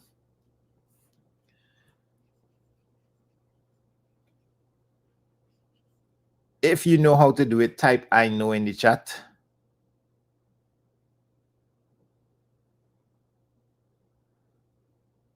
Do you know how to get the LCM of 12 and 8? What does LCM stand for? Sometimes we use it with LCD, where we switch this with denominator. So I'm not interested in putting the number 12 times 8, 96 here. That's too big. The first number that I should really put here is 24. That's the first number that 12 and 8 can go into. It stands for the lowest common multiple. 12 goes into 28 2 times. 8 goes into 24. 12 goes into 24 2 times. 8 goes into 24 3 times. So what you are usually told to do is if 12 goes into 24 2 times, multiply this by 2. Sometimes you write it on this side. And 8 goes into 24 3 times, so you're going to have to multiply this by 3. So you're going to end up with 10 minus 3 as your next part. 10 minus 3 is 7 over 24. That's our answer, ladies and gents. The answer is A, 419. Very nice. How much more questions do we have to go? We just hit 20. Did we reach the half mark? Is this the half mark? What fractions of the total number of circles is shaded? Firstly, let's find the total. The total, 4 to the side, 4 to the side. Can you see that the total is going to be 16? 4 by 4 is 16 circles. How many are shaded? 1, 2, 3, 4, 5, 6. 6 out of 16. All right, well, let's try that. So shading, I have 6 out of all of these 16. I am not seeing that here. No. So let's try a little reducing technique. 2 goes into 6 3 times. 2 goes into 16 8 times. So it's also equivalent to 3 out of 8. Let's try again. Yes, there you are. So 20 is D. Well done, guys. Well done. Keep it up. Press like on the stream. Keep your energy high. We have been going for some time. We are nearing the 2-hour mark. That's a lot. That's a lot. Keep your energy high. I know some of you are probably ready to sleep now. This word here is shaded. Pay attention. Stay locked in. In the end, I'll ask how many of you all stuck around till the ending. So question 21 refers to the following diagram, which shows the fraction of marbles lost by 4 boys during a game.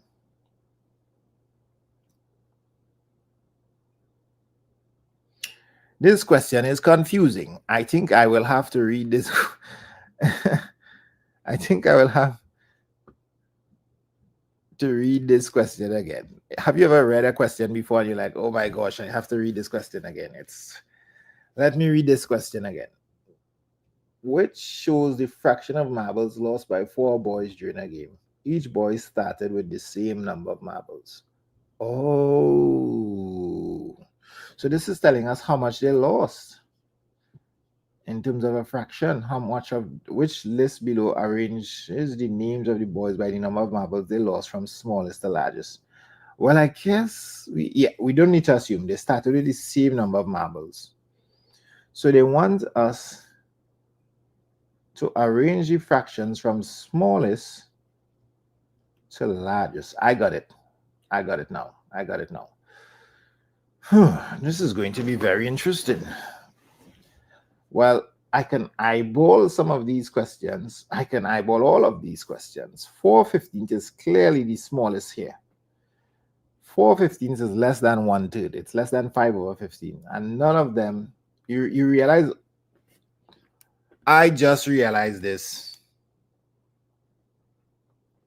All of them have the same numerator. This makes it easy. This makes it easy for me. That means the biggest fraction will have the smallest denominator. So this is the smallest. Then this guy, which is really a half. Then this guy. Then this guy. What's that order? David to Mark to Andy to John. David to Mark to Andy to John. The answer is A. You saw that trick? That is crazy. So they kept all of the same numerator. I thought I would have to find the LCM, but because all of them have the same numerator, do you know if I have like 5 as the numerator, 5/7 is larger than 5/8. But it is smaller than 5/6. So it all depends on what number is in the numerator. That's crazy. That's something that you need to know with fractions. So I hope you catch that. Watch over this question. I love that question now. 22, a bag contains black and red counters. Hold up, did I arrange it in the right order? Smallest to largest. Yes, David.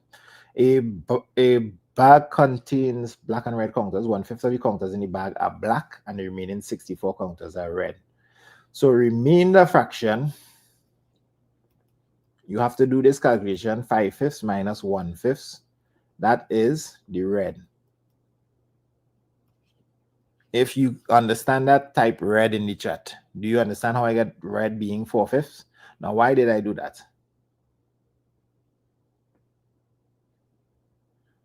Because I want to equate a fraction to a quantity. Remember, I taught you that trick earlier in today's session. 4/5 of the counters are red.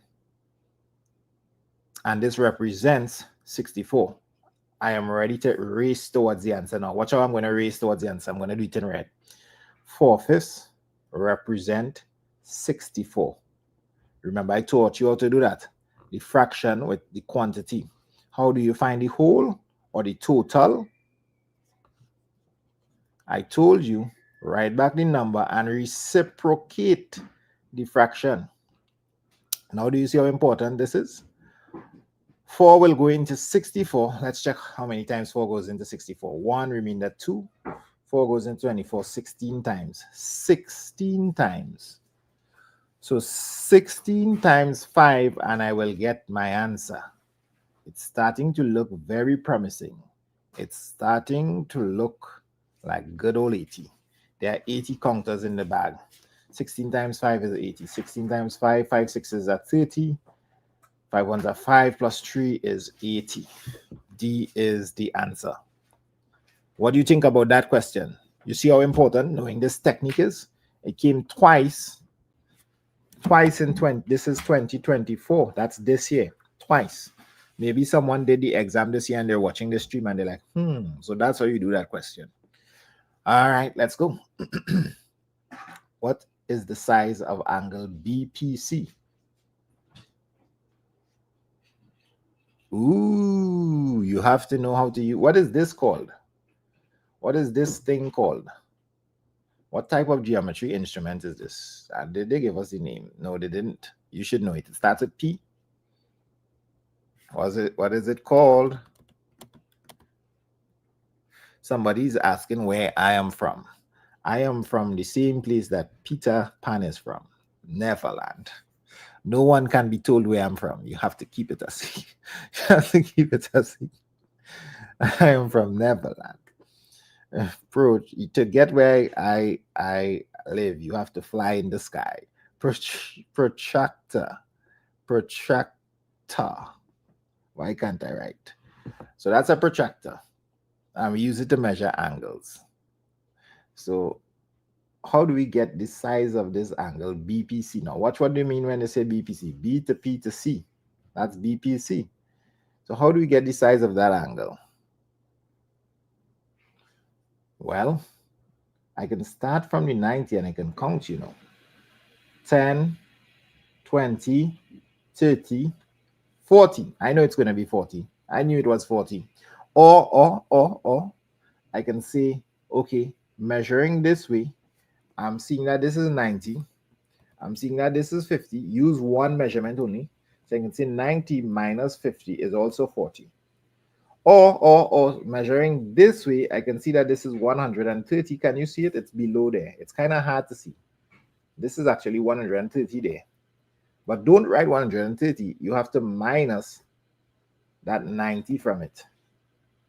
And once again, you get 40. So there were like 3 ways to measure this angle to make sure that it is indeed 40. It's not 90. So many of you all put 90.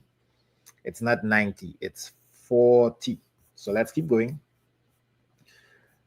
Which of the following groups of properties exactly matches the property of the shape shown below? 3 faces, 0 vertices. It does have 3 faces, 2 flat faces, and 1 round face that goes all around. It's a cylinder, by the way. 0 edges? No, sorry, bro. This got some edges. Look, can't you see the edge over there? Womp, womp, womp, womp. All right, how about this one? 3 faces. 1, 2, 3. The curved face goes all the way around. 0 vertices. That's a pointy part. That's true. 2 edges. 1, 2. I like this. I like B. B looks good. 4 faces, 0 vertices, and 3. Well, we already know the others are wrong. It doesn't have 3 edges and it doesn't have 2 faces. The answer is B. Let's keep going. We're getting closer and closer to the ending. I can smell it. Which of the following shape has only 1 line of symmetry? Ariel, Sakari, do you remember doing this in class yesterday? This one has 3 lines of symmetry. This one has infinite lines of symmetry. You can just keep going forever and ever. This looks like a rhombus or a square that's on its side. This one has 4 lines of symmetry. I want a shape with only 1 line of symmetry. Has to be this guy. You came in there, but I thought I would have run out of shapes. We have D as a shape with only 1 line of symmetry. Which of the following shape has only 1 line of symmetry? It's D. Let's keep going. Let's keep going.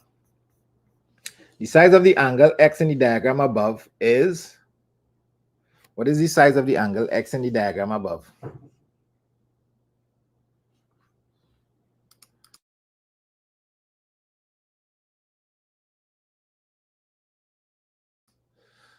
The size of the angle X in the diagram above. So we have 90, we have 115, we have 52. All the angles in a circle is 360 degrees. So we're going to add up these angles, 115, 90, 52, because we want to subtract to find the missing angle. Do you know that this shape means 90? We see that a lot in the exam. 205 is 7. 1 and 9 makes 10 and 5 is 15. 1 goes across there. So 257. What a weird number. So we're going to subtract 257 to find our missing angle. These represent the sum of our known angles. So we add up all the angles that we know and we subtract from 360. And now let's see. 10 minus 7 is 3, 5 minus 5 is 3. 103 is the answer. The answer is C. Oh, some people got this one wrong, eh? Some people got this one wrong, so pay attention, everybody. Lock in, lock in. What is the size of the angle Y in the diagram above? Once again, it's this suspicious lines. We know about you, Mr. Lines. We have seen you before. So when we see that, we're supposed to get happy. That is an isosceles triangle. In the isosceles triangle, the base angles are equal. So that means you are also 39 degrees. So if I add 39 and 39, how much do I get? I get 78. 9 and 9 is 18. 8 goes there, 1 goes there. 4 and 3 is 7. 78 degrees. That's not the answer. Don't forget. That's not the answer. I need to subtract to get the missing angle, the size of angle Y. So angle Y is going to be 180 minus 78 degrees. And I'm already seeing the answer looking at me there. The answer is 102 degrees. So when I'm doing the multiple choice, I'm doing the, what do you call this? The computation, the arithmetic really fast, right? I hope you're following with the arithmetic, but you can always slow down the video afterwards to go back and check the arithmetic part. I run through the subtraction and the additions really, really quickly. How many millimeters of water does the jug hold when filled? Well, what an interesting question. I can fill it up with 1 liter. And then, that's taking too long. Let me make this a little bigger. I can fill it up with 1 liter, 2 liter, 3 liter. And apparently if it's filled to the top, that's a good, nice 4 liters. But we know that 1 liter, L means liter, actually equals 1,000 milliliters. So if I have 4 liters, how many milliliters do you think it's going to be? Is it 40,000? Is it 400? Is it 40? Nope. It's 4 times 1,000 is, of course, 4,000 milliliters of water. Very nice. Let's keep going. The time 9:25 written in 24-hour format is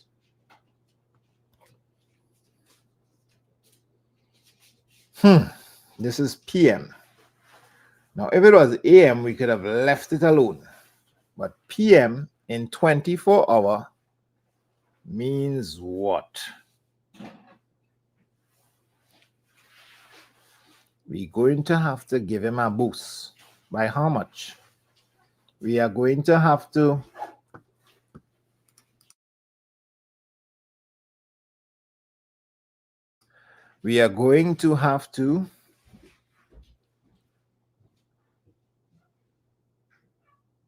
What are we going to have to do?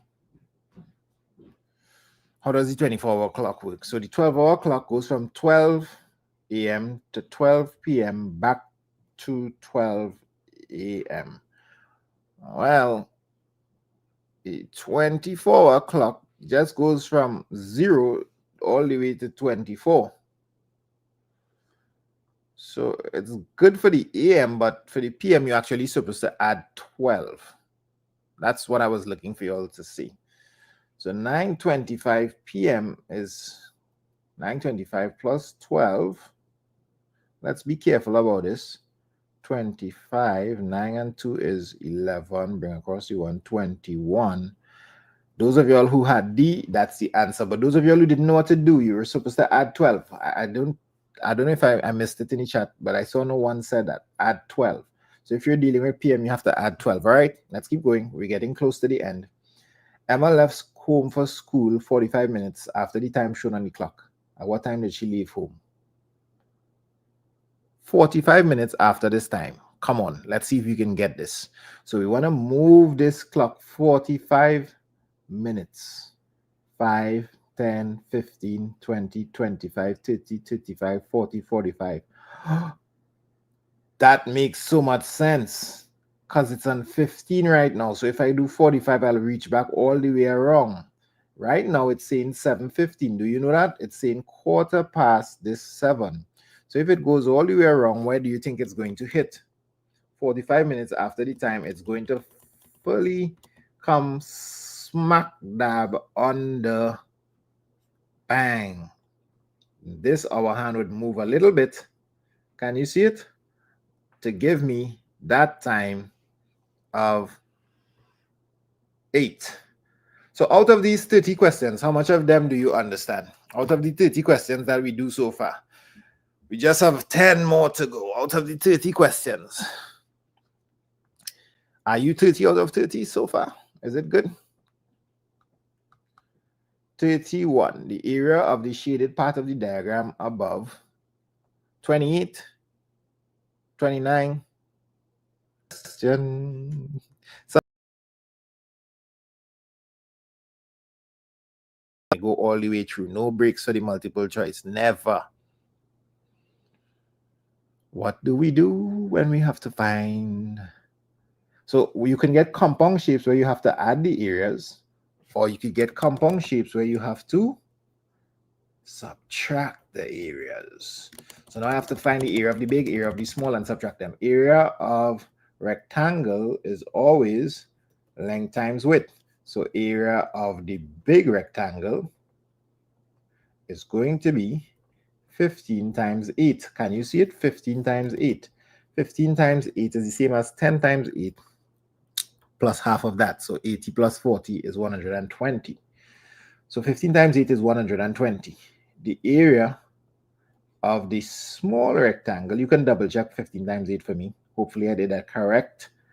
It's 9 times 4. 9 times 4 is part of the tables. It's 36. Are you ready to do your subtraction?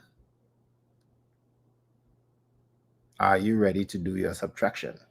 So therefore, the shaded region is going to be 120 minus the 36. Did I make a mistake? And you have 4. I think it's that guy. 3 from 11 is 84. 84 sounds like the answer. I like how 84 looks. 31 is C. Let's keep going. 9 more to go. Count it down for me. The perimeter of, well, is it 8 more to go actually? The perimeter of the square is half the perimeter of the triangle. What is the length of each side of the square? Let's get the perimeter of the triangle. Immediately I will jump at this. Perimeter of the triangle is going to be the sum of all the sides, which is 64. You can double check. Once again, I'm speeding through the addition part because this is simple. You all know how to add. You can double check the addition, make sure I didn't make any mistakes while I'm rushing. So the perimeter of the square is half the perimeter of the triangle. So how do I get the perimeter of the square? It's half of that. So the perimeter of this guy, the square, is going to be 2 into 64, which is 32. So what is the length of each side of the square? Well, if the perimeter of the square is 32, one side is 32 divided by 4. How did I know that? That's the question now. How do I know it's 32 divided by 4? Well, each side is equal and there are 4 sides. So to get to 32, it means I was dividing by 4. 32 divided by 4 is 8 centimeters. Da-da-da-da. So the answer is B. Some of you all were saying 32 all along. I hope that you didn't mean that was the answer. So the length of each side of the square is actually 8 centimeters. Beautiful question.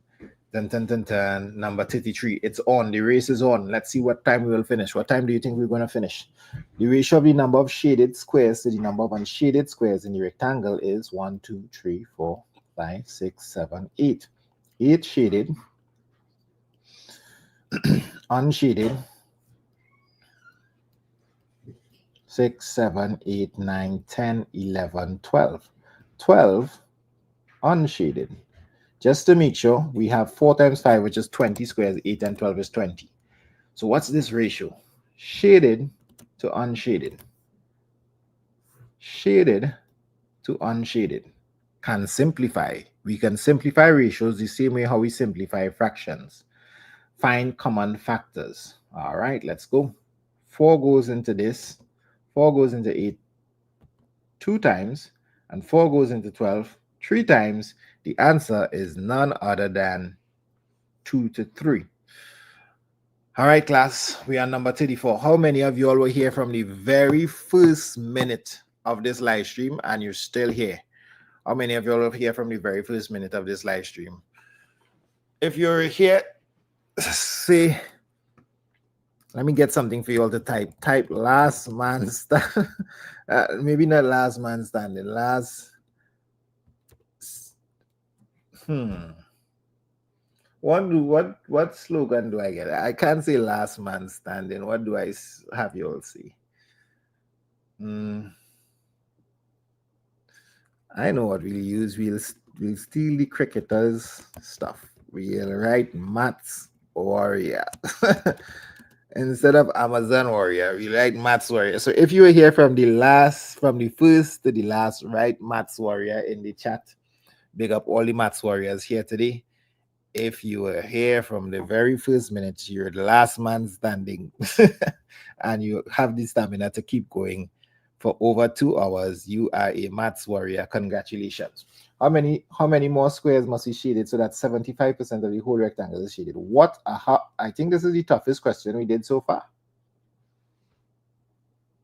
Because we have 2/3 shaded and we are trying to get to 75%. So let me show you what we'll do. 75% is a member of the quarters family. 75% stands for 3 quarters. 75 over 100 is equivalent to 3 quarters.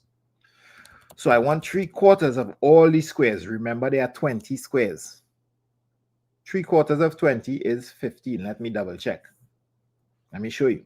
4 goes into 25 times 3 by 5 is 15. Let me just repeat what I'm saying so you'll know what I'm doing. 75% of the whole rectangle, meaning 3 quarters, meaning 15 squares. Right now, I only have 8 shaded. I need to get 15 shaded. So how many more do I need to shade? You understand? I'm trying to shade up to 75%, which is 3 quarter. 3 quarter of 20 squares is 15 squares. And I only have 8 shaded so far. So therefore, I need to subtract. 15 minus 8 is 7. I need 7 more squares shaded. The answer is A. That is probably the toughest question in the paper so far because I can see students making a lot of mistakes there. A man buys a shirt for $2,750 and sells it for $2,540. The amount he lost is... My guy, you have us doing some easy questions here at the ending. What is going on with you? Ooh, I like this question. 210. That's a 0 there. So 210. Love question. This question came in really easy near the ending. All right, let's keep going. Take a deep breath. We're nearing the end. Tommy bought 3 oranges for $500. What's the cost of 30 similar oranges? Well, I can just quickly say 3. The factor to get 3 to 30 is 10. So the factor to figure out the missing price is multiply by 10. 500 multiplied by 10 is $5,000. I can also do the finding for one method where I say 3 oranges equal 500. 3 oranges equal 500. So 1 orange is 500 divided by 3. Therefore, 30 oranges is 500 divided by 3 multiplied by 30. 3 goes into 30, 10. 10 by 500 is 5,000. Of course, it would be faster if you were able to see the common factor. 37, Jenny bought a belt and a bag. The bag costs 5 times more than the belt. If the bag costs 5,250, how much did she pay altogether for the belt and the bag? Well, belt plus bag is the same as belt plus 5 bags. Oh, wait. Belt plus 5 belts. Tell me if you understand that. Because stop. Everybody lock in. Type lock in if you're paying attention. This is a nice question. There's a belt. There's a bag. The bag is worth 5 belts. 5 times more. That's multiply. 5 times as much. So belt plus bag is the same as belt plus 5 belt. Belt plus 5 belt is really 6 belts. So the fastest thing to do is to just multiply this by 6. I know some of you all would have multiplied by 5 and then added back. But why not just multiply by 6 one time? 6 by 0 is 6. 6 by 5 is 30. 0, 3. 6 by 2 is 12. Plus 3 is 15. Anybody here looking like that? Oh no. Did I make a mistake? For the belt.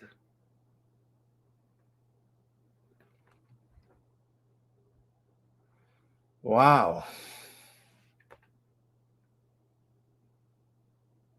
This would they may want us to do something. Yeah, well, then I have a little problem with this question. I have a little problem with the wording of this question. Y'all, let me check something. They may want us. How much did she pay?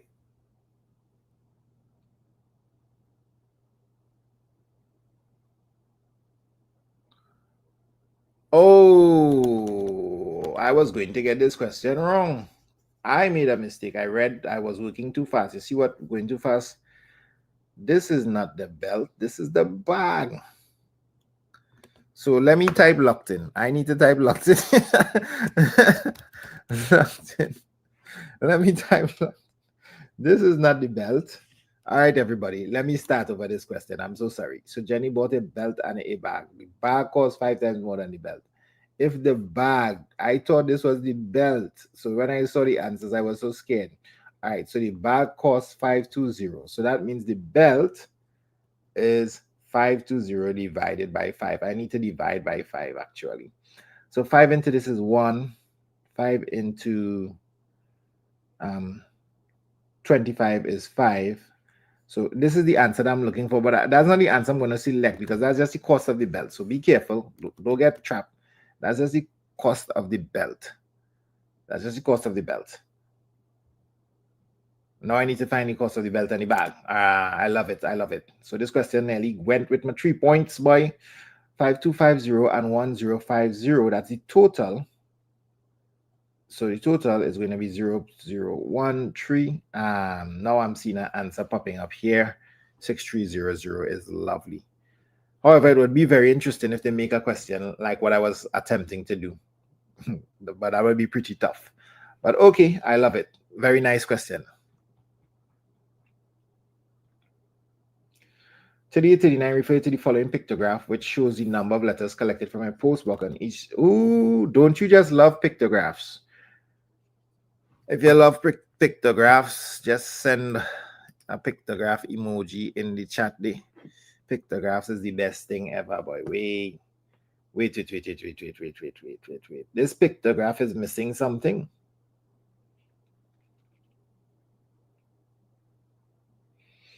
This pictograph is missing the, what do you know we always have in a pictograph? The key. So there's no key. All right, pictograph. All right. You want to have no key? Okay, you do your thing, Mr. Pictograph. But maybe we'll be able to figure out some kind of key for this pictograph later on. On which day of the week did the number of letters collected total half the number collected on Friday? Friday, we did a lot of letters. We did 1, 2, 3, 4, 5, 6, 7, 8 pictures of letters. So 8 sets. We don't know if that's 8 letters. It could be more. It could be 8 times 5, 8 times 20. I don't know what it is. So we did 8. So we need to find one that does 4. 1, 2, 3, 4. That's Tuesday. Very easy question. We're coming down to the end. Yep. If 20 more letters were collected on Friday than on Thursday, wow. I want you to write wow in your book right now. What a question. 20 more letters were collected on Friday than Tuesday. How many letters were collected on Monday? Watch what we're going to do. I'll watch how the pros does do it. I watch the pros. Watch the pros. So what are we saying on Friday? How many pictures we have? We have 8 figures or 8 pictures. And on Thursday, we have 6. Do you see it? 1, 2, 3, 4, 5, 6. So if I subtract Friday and Tuesday, how many? What's the difference? The difference is these 2. 8 minus 6 is 2. So the difference is 2 figures. But they are saying that these 2 little email-looking figures, these 2 symbols, represent 20 letters. Do you understand? These 2 figures represent 20. So 8 minus 6, 8 figures minus 6 is 2 of them. That represents the difference, 20 more letters. So therefore, I know that 2 figures, I figured out the key. 2 figures mean 20 letters. How much do you think one of them would mean? One figure means 10 letters. So now I can figure out how many is on Monday. Monday is 1, 2, 3, 4, 5, 6, 7. 7 times 10. Monday is 70 letters. How many of you all understand that? So on Monday, we have 7 figures. But each one of these figures, we now know it really stands for 10 letters. So 7 times 10, it's 70 letters. What a question. I love it. You love it too, Vanita? Yeah, it's crazy. All right. So we're going to do some... Oh, last question. It's a long, what type of graph is this? It's a long bar graph. So it refers to the following bar graph, which shows the number of cones. All right, we're dealing with an ice cream parlor over a 5-day period. Okay. He's selling some ice cream. Monday, Tuesday, Wednesday, Thursday, Friday. He didn't do so good on Friday, which is not really the truth. More ice cream normally sells on the weekend than on the weekday. Anybody have an ice cream shop to testify? The average number of cones sold over the 5 days. Okay, to find average, you have no choice. You're going to have to find the sum and divide by the number of items. I could probably do some averaging out here. 2 less, 2 less. 1, 1, 2, 3. It's going to be tough to get the average by just trying to average it out. So I'm going to get the total. So I have 110, 80. I love to do this. I like to write the numbers on top of them. 100. So it helps me not to make a mistake. 50. And then I'll go ahead and get the sum of all of that. So to find the sum, I'm going to say 110, 100, 80, 80, and 50. And I'm getting the sum of everything. Let's add it up, guys. So that's 0. 8 and 8 is 16. And another 6 is going to carry us to 22. And the 2 is going to go there. I'm going to get 420. How many of you all got 420? Let me add it up in my mind and see if I can get 420. Maths warriors. 110, 190, 270, 370, 420. Yes, I'm getting 420. All right, guys, hold on. I'll do the shout outs just now. Focus. So 420, and there are 5 days. So I want 420 divided by 5. That's going to double the 42 to 84, the answer is 84. So let's just double check that. 5 into 420, 5 goes into 40, 8 times remainder 2, 42, 8 times remainder 2, and 5 into 20 is 4. The answer is 84. And we have just finished our super long session. That's our first session. Next week, we're going to do a next session.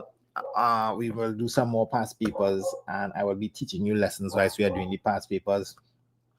Now it's the time for you all to get the Student Hub number. Anyone interested in joining my NGSA class, you WhatsApp this number. We have NGSA, all the 4 subjects. So just WhatsApp the number if you need details on anything. And we have limited spaces. So you WhatsApp the number and you can join any one of the classes, right? What else? Next week at 1 p.m. I will be here. It is time to do some shout outs. Feel free to press like, feel free to subscribe. Rafia, you can probably put your name, your school, if you want to put your school or your region. All right, Mr. Noob Game, I was seeing you saying shout out forever and ever. I have shouted you out. And it's a lot, right? So I'm not going to get everybody. Rafia, Aaron, Winter. What's up, Winter? All of the Guyanese people, big shout out. Somebody said to shout out the entire of Guyana. Bye, Shanette. Jenna, what's up? What's up, Aaron, Ananaya, and Suraj, and big up Academy of Excellence, and Jared from Marian Academy, and Jenna. Some of y'all are jumping out. Feel free to jump out if you have to go. Big up Guyana, St. Mary's, and Rondell, and Siobhan, and Sophia, and Ashma, and Indica, and everybody, Lily, and New Guyana School Region 4. Erie, see you Tuesday. And St. Gabriel's, shout out to St. Gabriel's, and San Francisco Presbyterian, and all the students in the class, big up them, and Genesis School, and St. Margaret's. Oh, we had Jamaica in the building, Jamaica, Morant Bay. And I'm seeing some people from Trinidad as well, so shout out to Jamaica, shout out to Trinidad. Rafia, I saw you, but I was in your name slip pass. And Zaria and Eliana and St. Ambrose, Daniel Amore, and Barbados is also in the building. So you have Barbados, Trinidad, Guyana, Jamaica. Wow. And Terrell and Bel Air Primary and Chatham and Clark Road Hindu School. That's in Trinidad. And Zaria and Burnham, Ariel from St. John's, and Zakia and Tina and Rafia. I'm just doing a couple more. Brittany, what's up, Brittany? She's also from my class. Hi, Brittany, how are you? And Makia and Shazim. And I see somebody said they're from America. And Zaria, Ariel, Rafia, Brittany, yes, Lachman Singh Primary School, Jaden, Tamira,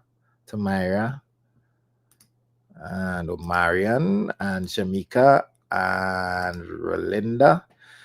So it was so nice having you here, guys. Make sure you're here early next week, Sunday. I will leave the live up. You can always use it to revise. This is actually the 2024 past paper. We did paper 1 and paper 2. We did paper 1 and paper 2. Next week, we'll be back at it again. Love and blessings. So you can let your parents follow me on Facebook, Instagram, or TikTok if you want to stay connected. And when I'm going to do these things like this again. Later, enjoy. All the best in the exams.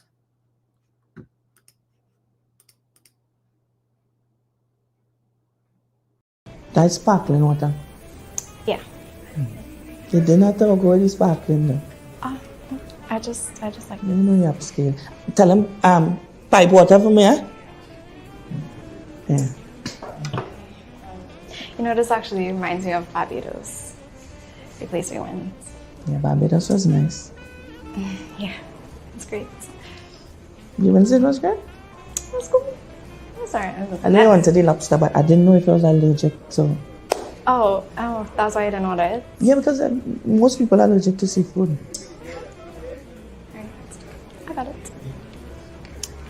Alright, so we have the main course. You could bring an extra plate when you. This is a joke. There's somebody pranking me, right? This is pretty camera earlier. Wait. There's just like Papa. Okay. You just wanted one, right? Yeah, that's enough. Well, plenty ice. And this you No, there's extra another ice. I'm to cut it. cut? Oh, okay. Alright, let me just get that for Yeah. you. I'll hold this. But he's a babe. He's a nice guy, you know. He's cool. I'll tip him the next time we come back. Okay. When you said a double date, right? I didn't think you mean a double date. Babe, I said doubles. There's a S. Go back and check the message. No. You always do this. This is not the first time. But what's wrong with this one? Doubles? And you wanted them to cut it in half? There's both of us. I didn't even buy 2 drinks, 1 drink. But and you start the gym? Listen to me. You will never get another chance. Never. This is the last chance. My babe. You know, wait. I fed up.